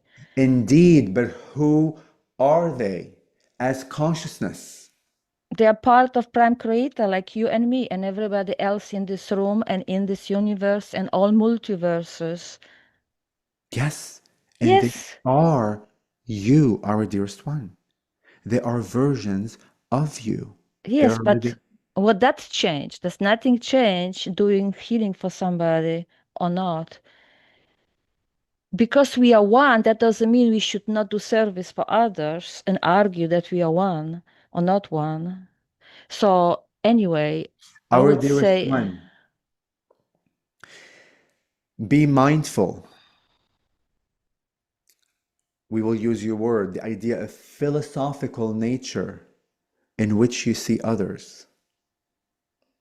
And know fully every time you are assisting others, you are healing others, have the aware consciousness that those others are aspects of me.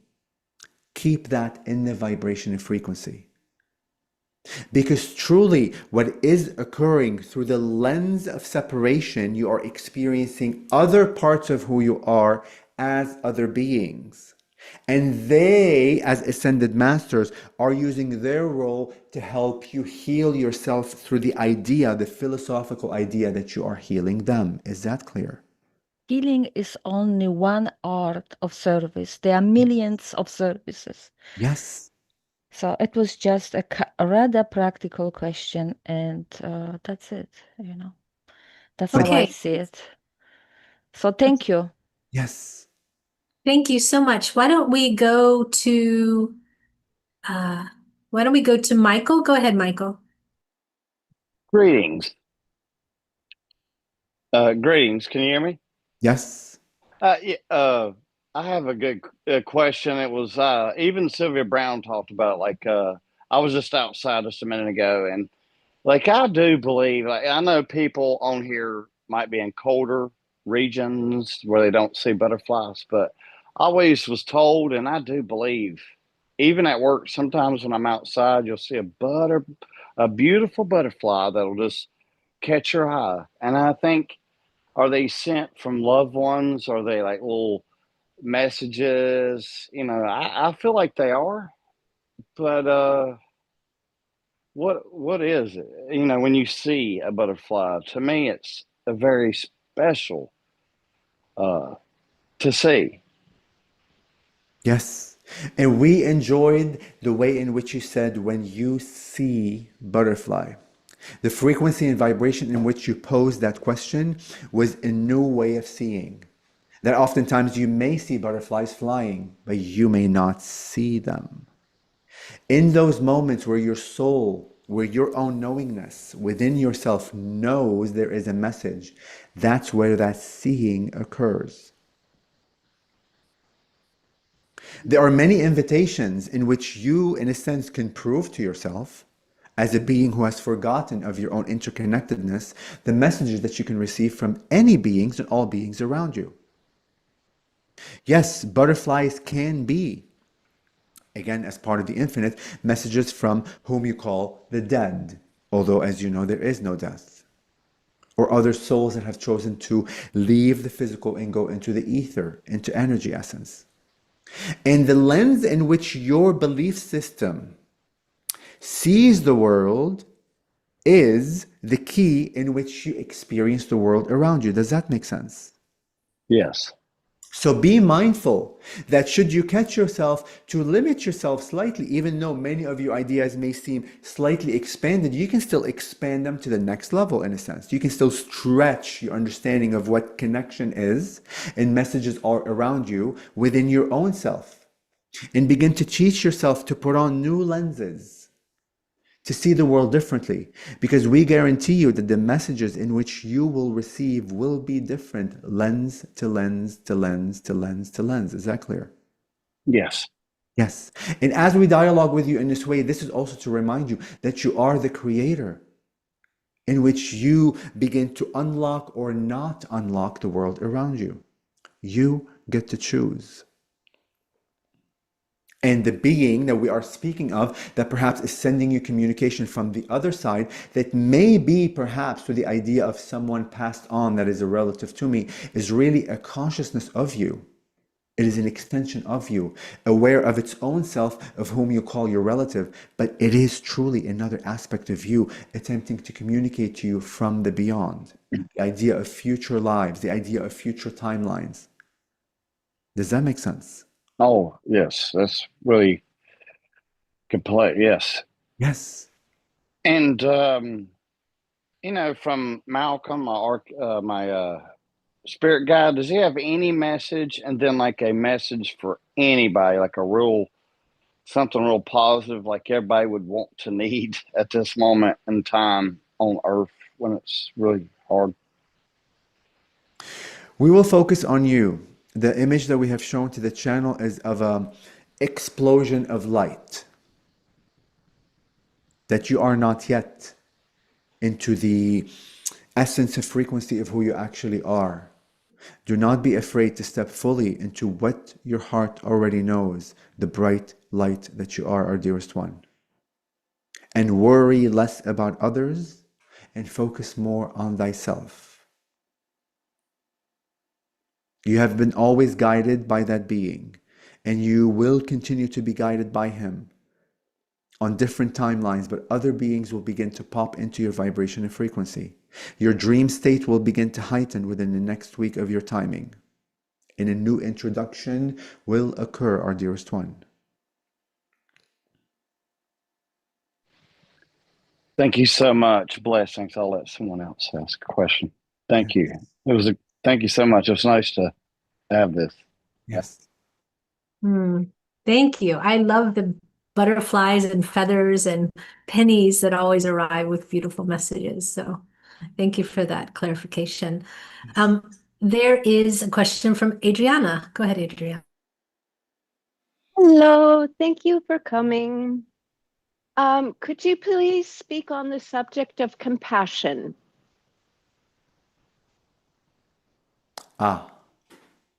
We will.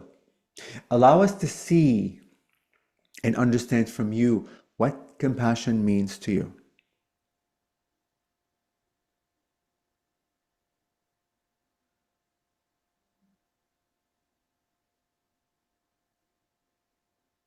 Are you there? Oh, I didn't realize you were asking a question when you said see. Yes. Compassion is just one vibration of love, but that would be sort of the simplest answer. It is also a form of empathy and connection.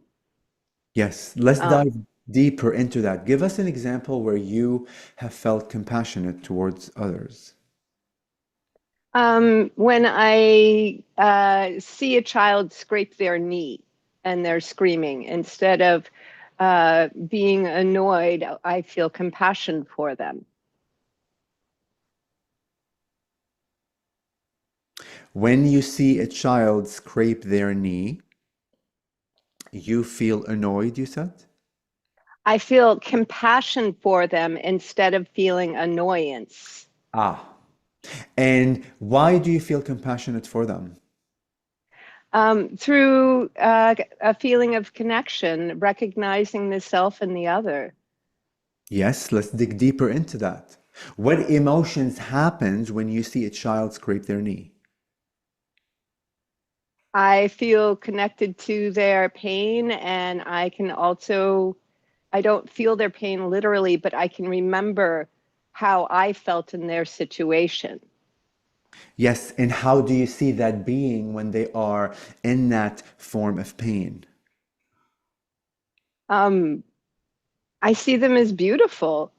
Not the pain that they're experiencing, but just that they're, a gorgeous, beautiful being, and that pain is temporary and they need comfort. Thank you for going with us in this deconstructing of emotions. And there was a purpose why we did that. Because oftentimes the idea of compassion on your planet comes from a disempowered lens. Oftentimes humanity has understood the idea of compassion when you see others, for example, are in pain, or beings that have been hurt because of war, or other aspects of victimhood. True compassion does not have the energy, vibration, and frequency of disempowerment. True compassion from an unconditionally loving space is really honoring that empowered being as they go through the co-creation of what they have chosen to go through for their soul's ascension.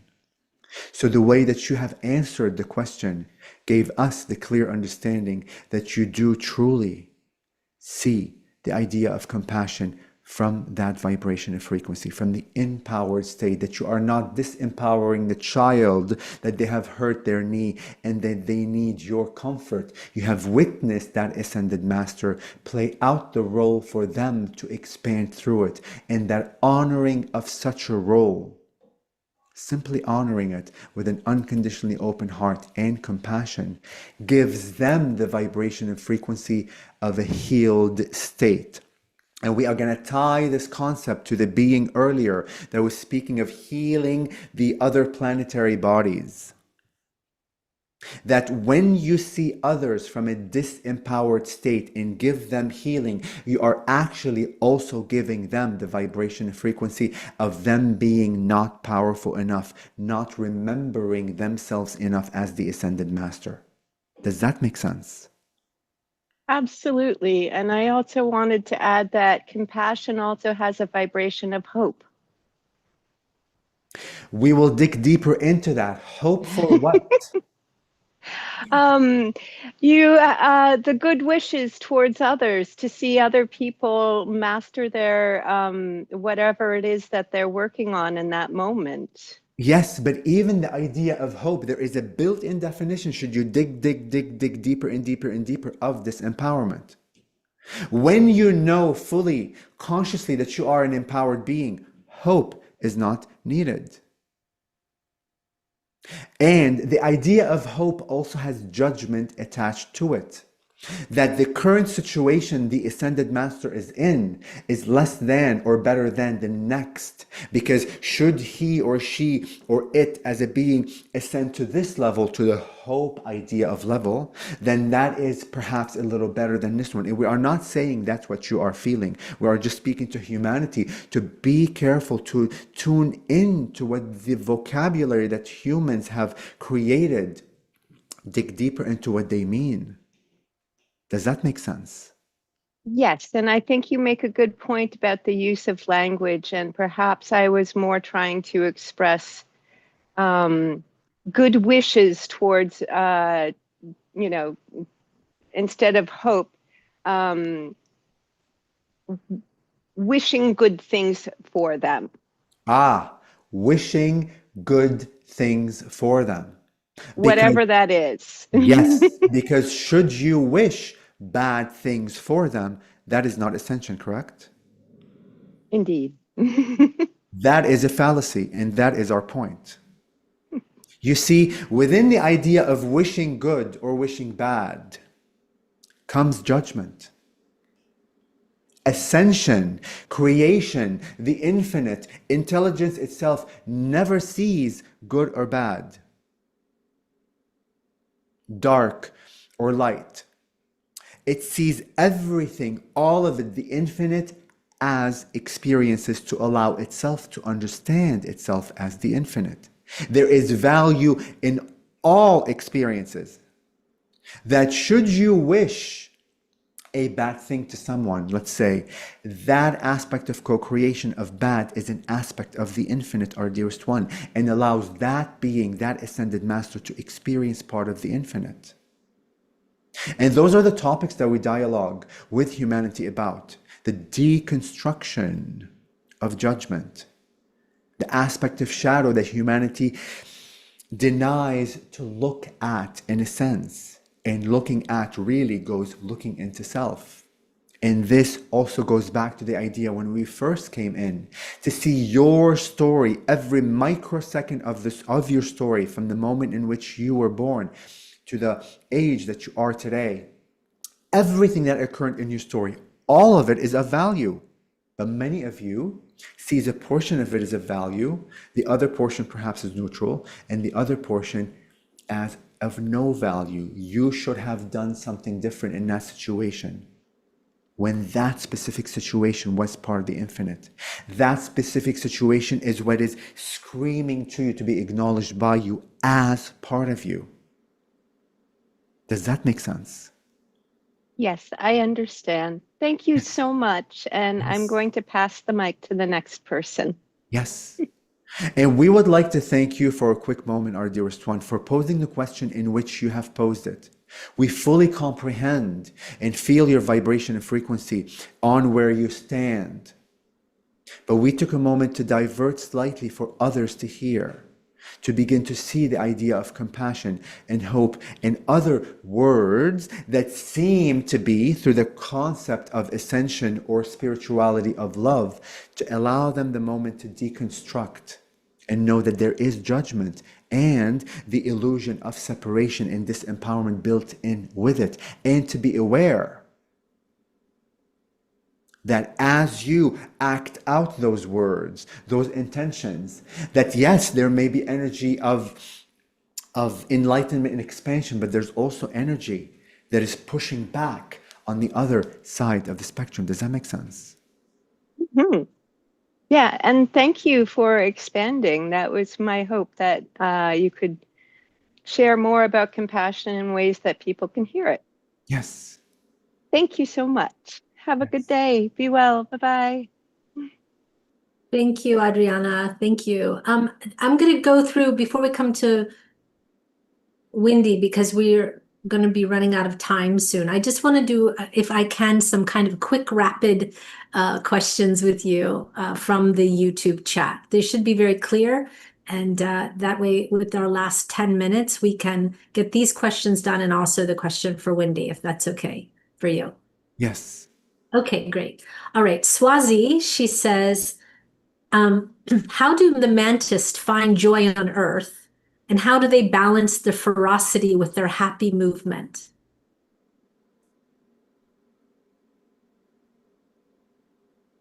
How do the mantis find joy on Earth? Simply by witnessing their surroundings. You see, when you begin to fully comprehend that everything around you, every consciousness around you, is of ascended mastery, playing out their role authentically and fully, for the expansion and the awareness of its own self and the grander consciousness of whom you call the All, is how many beings on your planet see joy. Does that make sense? I believe it does. Thank you very much for that. Just thinking, I'm going to go to her second question, and then, because I think this is a very important question. She says, I've always wanted to have freedom and be myself, but I am a woman in a very patriarchal country with toxic and controlling family. Any messages for women in a similar situation like me? No one else can free you except yourself. And no one else can imprison you except yourself. Know fully what that means, our dearest one. When you fully comprehend that you have imprisoned yourself by your own fears, is the moment where you will begin to unlock the aspect of freedom within your heart. Because truly, no other consciousnesses, no other beings around you can make you do anything. And that's where the power lies.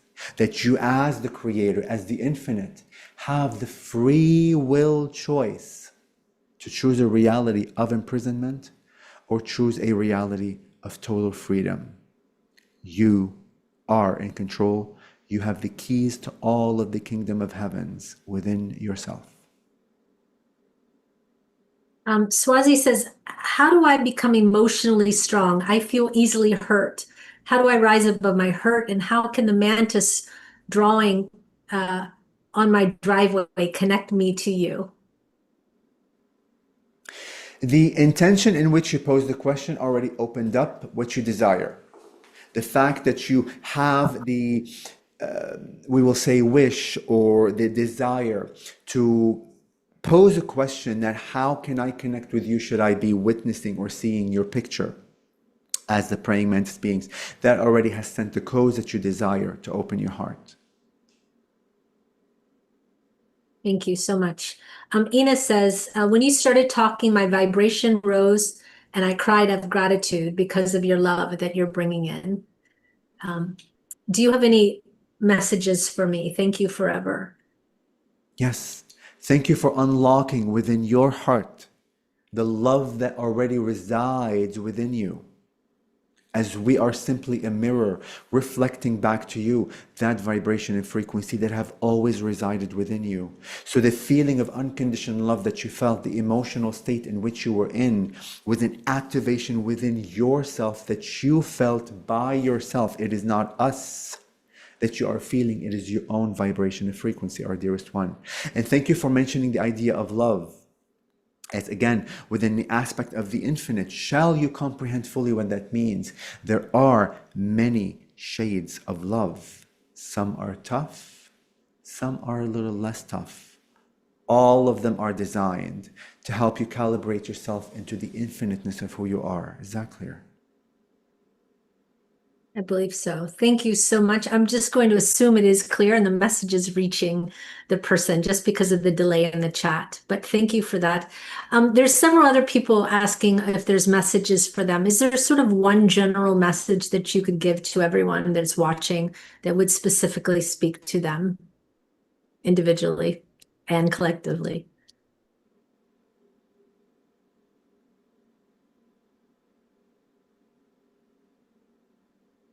Yes.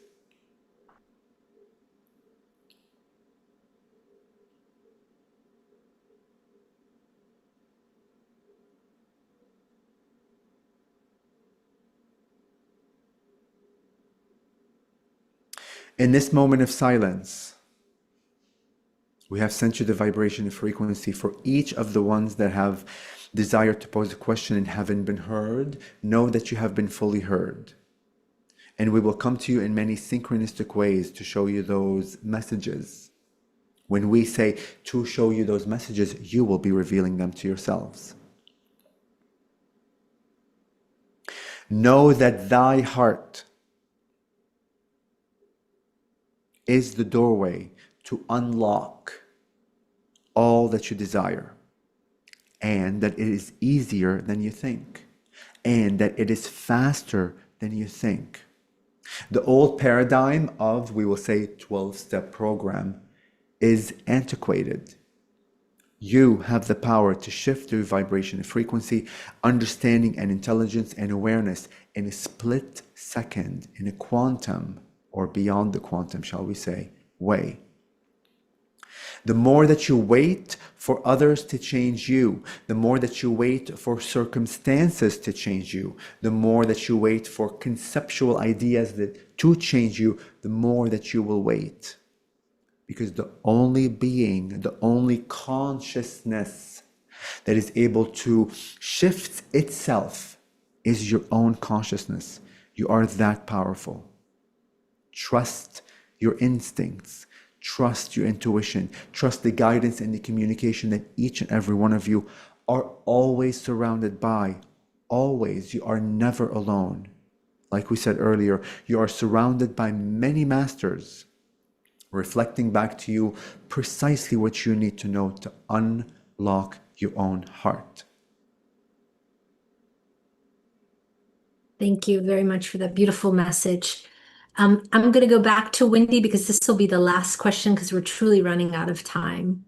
But Yes. thank you for communicating that everyone's questions will be answered synchronistically because will give a lot of comfort to the few people that we didn't get to their question. Thank you so much for that. Wendy, go ahead. Thank you so much. So while I was in Mount Shasta, I had an experience of and I had been on the mountain previous times, but on this occasion, while walking, my hand started shaking very physically.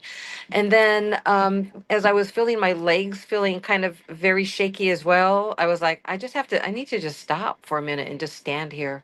And while I was standing there, my entire body not just was shaking, but like moving up and down, almost like the ground was moving below me like an earthquake. And then the second part to that is that as I was walking up the mountain gifted me a beautiful quartz crystal. And when I picked it up, that quartz crystal almost like electrified my hands and sent a shock through both the palms of my hands and then went through my body. So all of these very physical experiences on 8/8 were very interesting. And so I'm wondering, as those of us that have these energetic experiences, how we're connecting or what energies directly are we kind of moving into? Did the shaking begin before you found that crystal? Yes. Because your intention, because the desire, we will say because of the hope, of the idea of 8/8, because your belief system was so strong that the idea of 8/8 will unlock something within you. In addition to that, the idea of such a mountain, whom you call Mount Shasta, also contains energies and activations within it. Because of your desire to shift yourself, you have intersected, we will say, a line, energetic line within the idea of whom you call Mount Shasta that literally shifted your vibration and frequency. That's why you were shaking. Your body was absorbing, was recalibrating to a new vibration and frequency that has moved you to a new timeline in which you have left yourself that crystal. That crystal that you found was left there by another version of you, similar to this lifetime on a parallel reality that was gifting it to its future self, our dearest one. Wow, that's beautiful. Yeah, I walked away from it at first and I said, "What am I doing? The mountain is giving this to me. Like this is gifted to me, and whatever the universe wants to give me is mine." So I went back and picked it up. Indeed, because it is yours. It is the other version of you that Wow, left it that's as a gift for you. wow, that's fantastic. Yes. And then this mantis being who showed up, which started our channeling group on connecting with mantis in my astral dreams. Just as I was waking up, it showed me its face, and I had a conversation with Toni about this. But did that being have a name, or just I'm just connecting in with the energy vibration of that image to go forward? Because synchronicities, of course, are all showing up. You are looking for a name of the being. Yeah, if there is one. We will say it starts with the letter R with the vibration frequency, not R in which you understand R is. Yes. We'll let you decipher the rest, but we'll go back for a moment to the crystal, we will say object for the sake of being able to find the word that was left to you. That is an antenna, our dearest one. It has a specific vibration and frequency that will allow you to connect with that version of you very easily. That's why she left it there for you. Okay.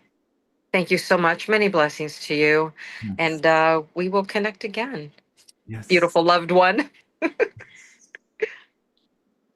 Thank you so much. And thank you, our dear beings. I really appreciate you being here and being with us. Would you be so kind as to leave us with a blessing before we end this beautiful interaction with you? And once again, from our deepest heart, my deepest heart, everyone I'm sure here, it's been so beautiful to interact with you. And we hope that we can interact with you again in the nearer future. Yes. We will say that the idea of blessing is not needed Okay. because each and every one of you are already a blessing and will always be into the infinite. Do not Forget that. You are made of God particles. You are made of the consciousness that you seek. You are simply aren't stretched enough yet to see it, but it is all within you. Each and every one of you are valuable members, energetically, physically, to all of creation. And each of your stories, each of your lives, everything that you have went through, that you are going through and that you will go through, is always of value and is the blessing to all of consciousness to be able to realize itself as the all. With our unconditional love, bright, bright, bright, bright, and dark light of creation. We thank you for this co-creation of oneness and for allowing us to fully see you in your glory, in your own blessings. We will bring the channel back momentarily as we head back to the Antares Stargate. Thank you again.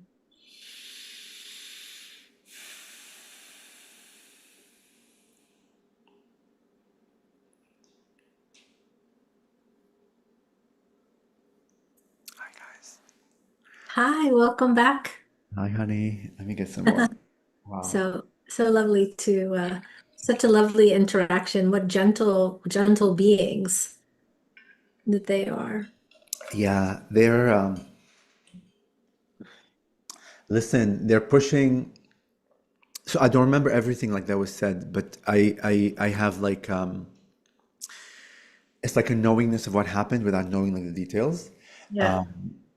They're very into pushing us to begin to live what we say. Mm-hmm. We say things in obscurity.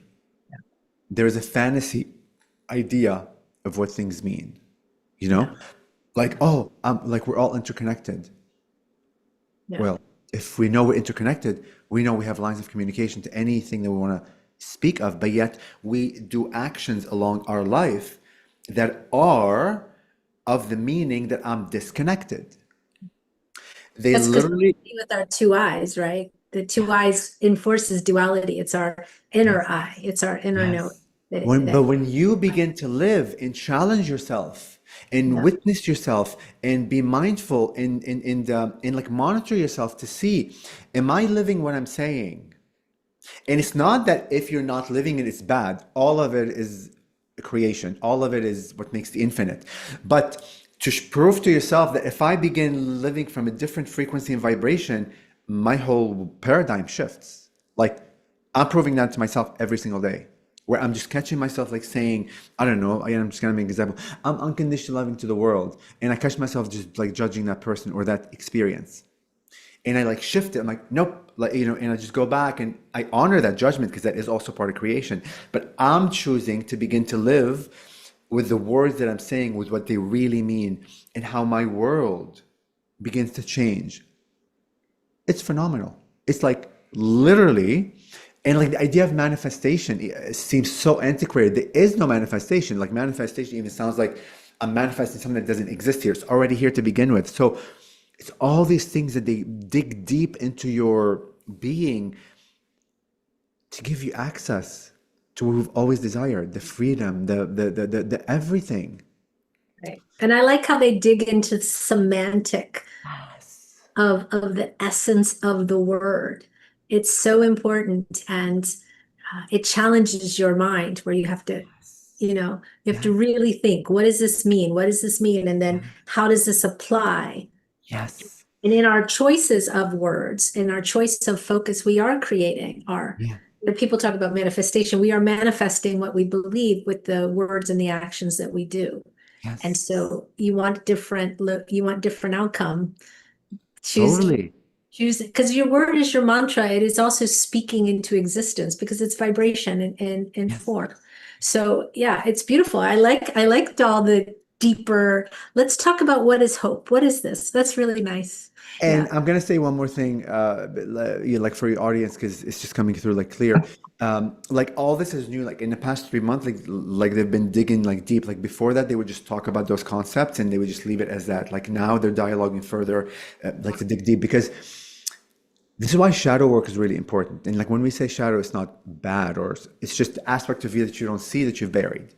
Right. Why? Because recently they gave you this clear message. Imagine yourself. If I say that I'm the creator, I say, I'm the creator. Yes, I'm a creator. I'm infinite being.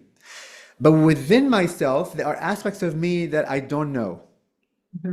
Imagine what kind of creator you are. Like you're not being the full creator that you are because you don't know thyself fully.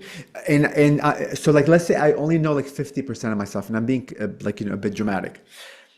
What kind of creator would I be if I know 100% of myself? Like if I'm the engine of creation, I'm the creator, and I'm still creating things, but from the aspect of like 50% or 60%.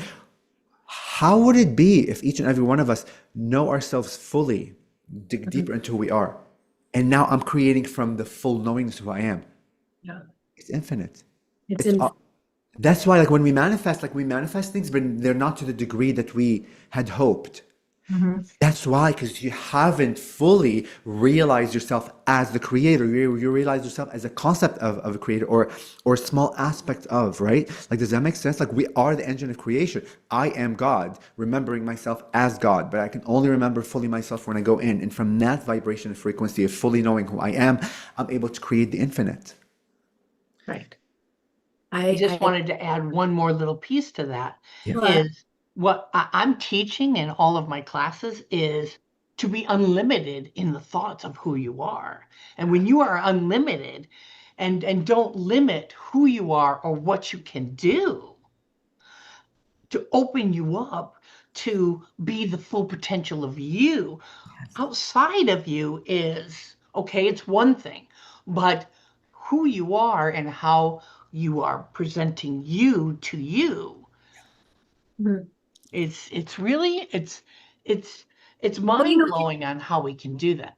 It's the message of all, I mean, I know it's the message of the beings I channel, and people are like, yeah, but I want to know this, I want to know that. And it's like, if you don't know yourself first, then you miss the boat entirely. And it's, I mean, it's a process for a lot of people, and it's a walk, but as soon as you make the priority of knowing yourself as who you really are, the big you, not the little you, and really, embrace knowing who you are. That's what they always say. You've got to know who you are. And, on the temples in Egypt, when you walk in the temple, it says, know thyself.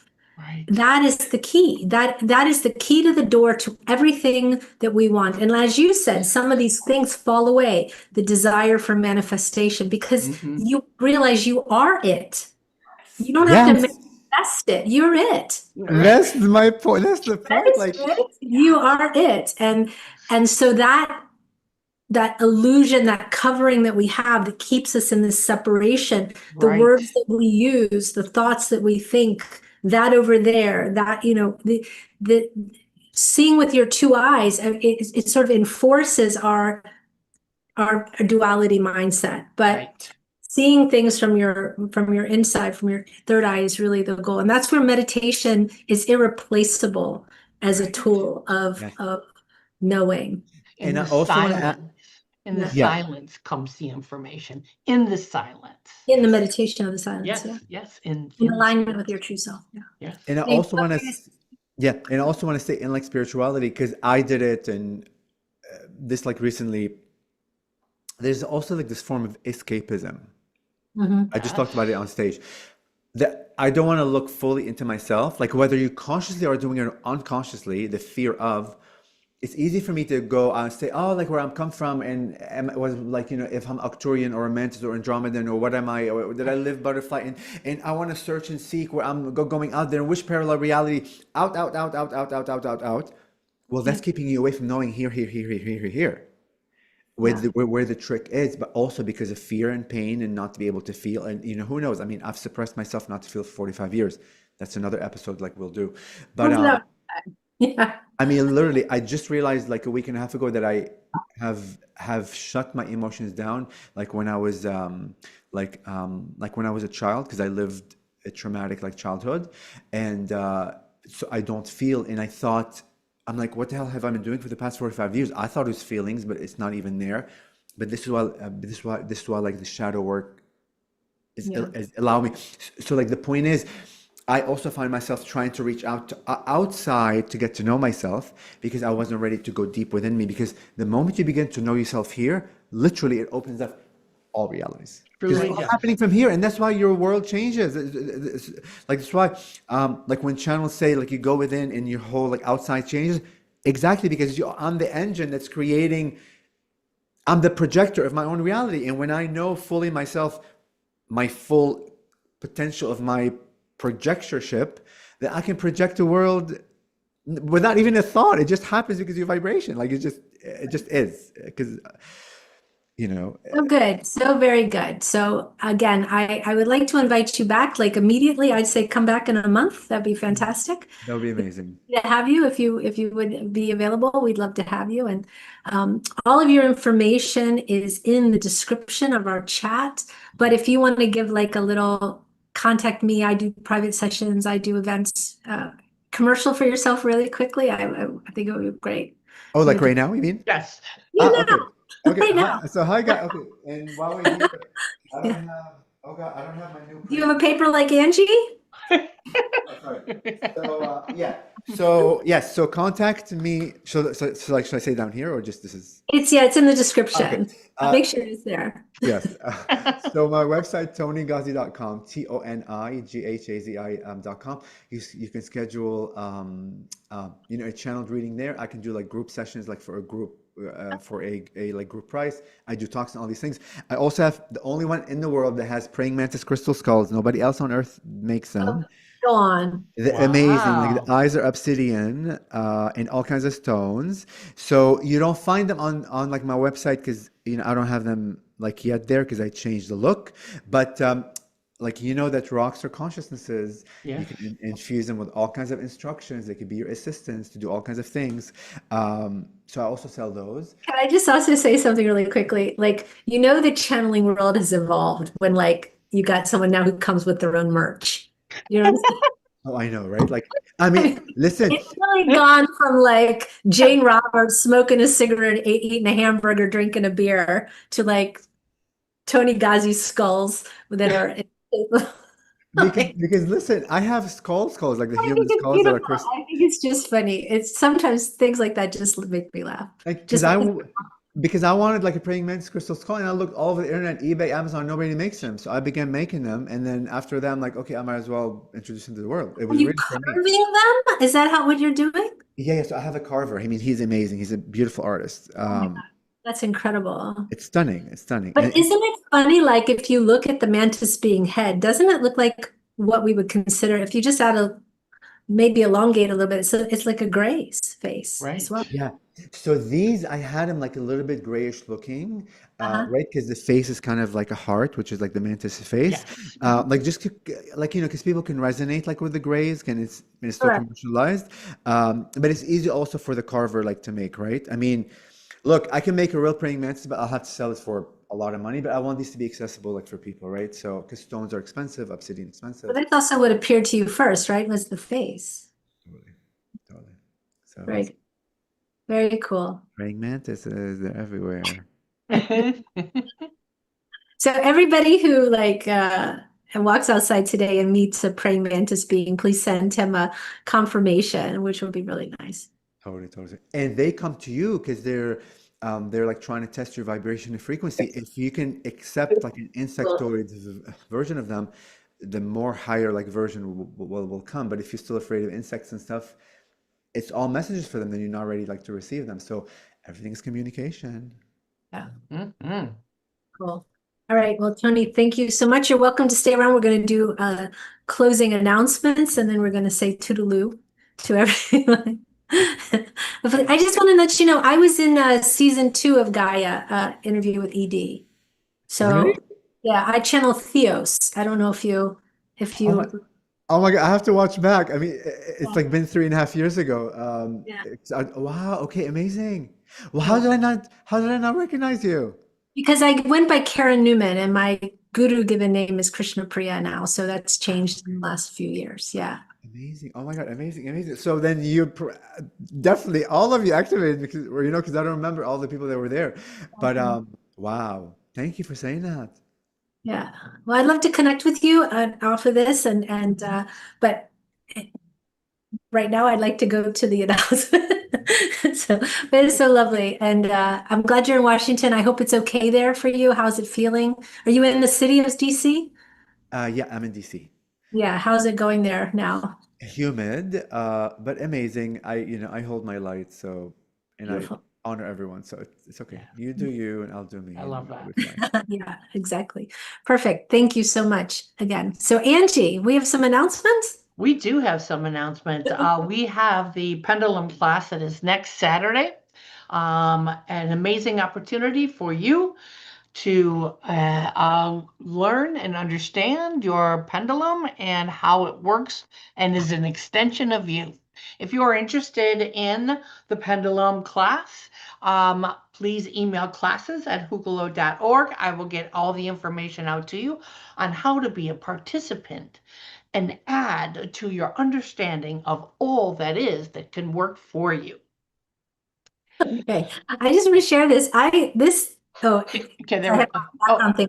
This little thing, I saw it on somewhere, and it's like a pendulum, but it's kind of like a magic 8 ball, but it's called the decision maker, and you click it, and then it just sort of picks an answer, and it's been remarkably accurate.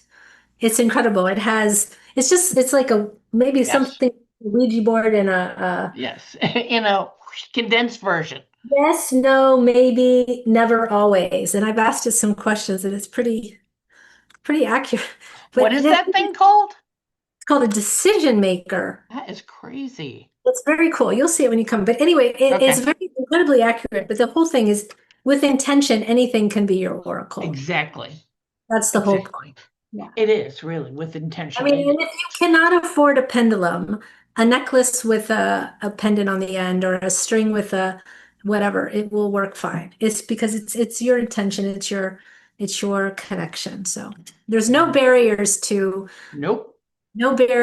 entry when it comes to connecting to the universe. Right. Yeah. Thank you so much. All right, our two books that we have available from the Galaxy with Love, written by Jim and Max. This is available on Amazon. And then the second book, which is Elijah Speaks.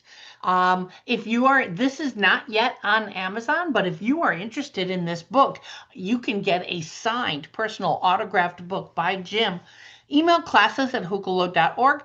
I will get information on how you can have your book on here. As always, if you liked the information and the content of this video, please hit the like and subscribe button below so that you can have notifications as when we have new information out. Blessings and love to you all. Thank you, Angie. And then lastly, next week will be Max. Rempel will be here talking about the telepathy tapes. So if anyone that's interested in that, please tune in. Just remember Max because he's in California and he cannot get up super, super early. You can't do it. Starts about 45 minutes later. So it's starting at about 11:45/noon EST time. And then in California time, that's 9 a.m., which is much more workable for him to be awake and online. So, but next week, Max. No, I'm Wait, wrong. okay, she is wrong. I'm wrong. Next week is Jim. Jim, a good call on that one. We Good start call. on time with Jim. Right. Time-ish. Kind of close to the time. We aim to start at a certain time. But next week is Jim, and then the week after that, I'm so sorry. Last week of August. This is called. The Awesome. Og, the old, this month of Og. Og, I gotta start work soon. Yeah, Og. So the last week of Og will be Max.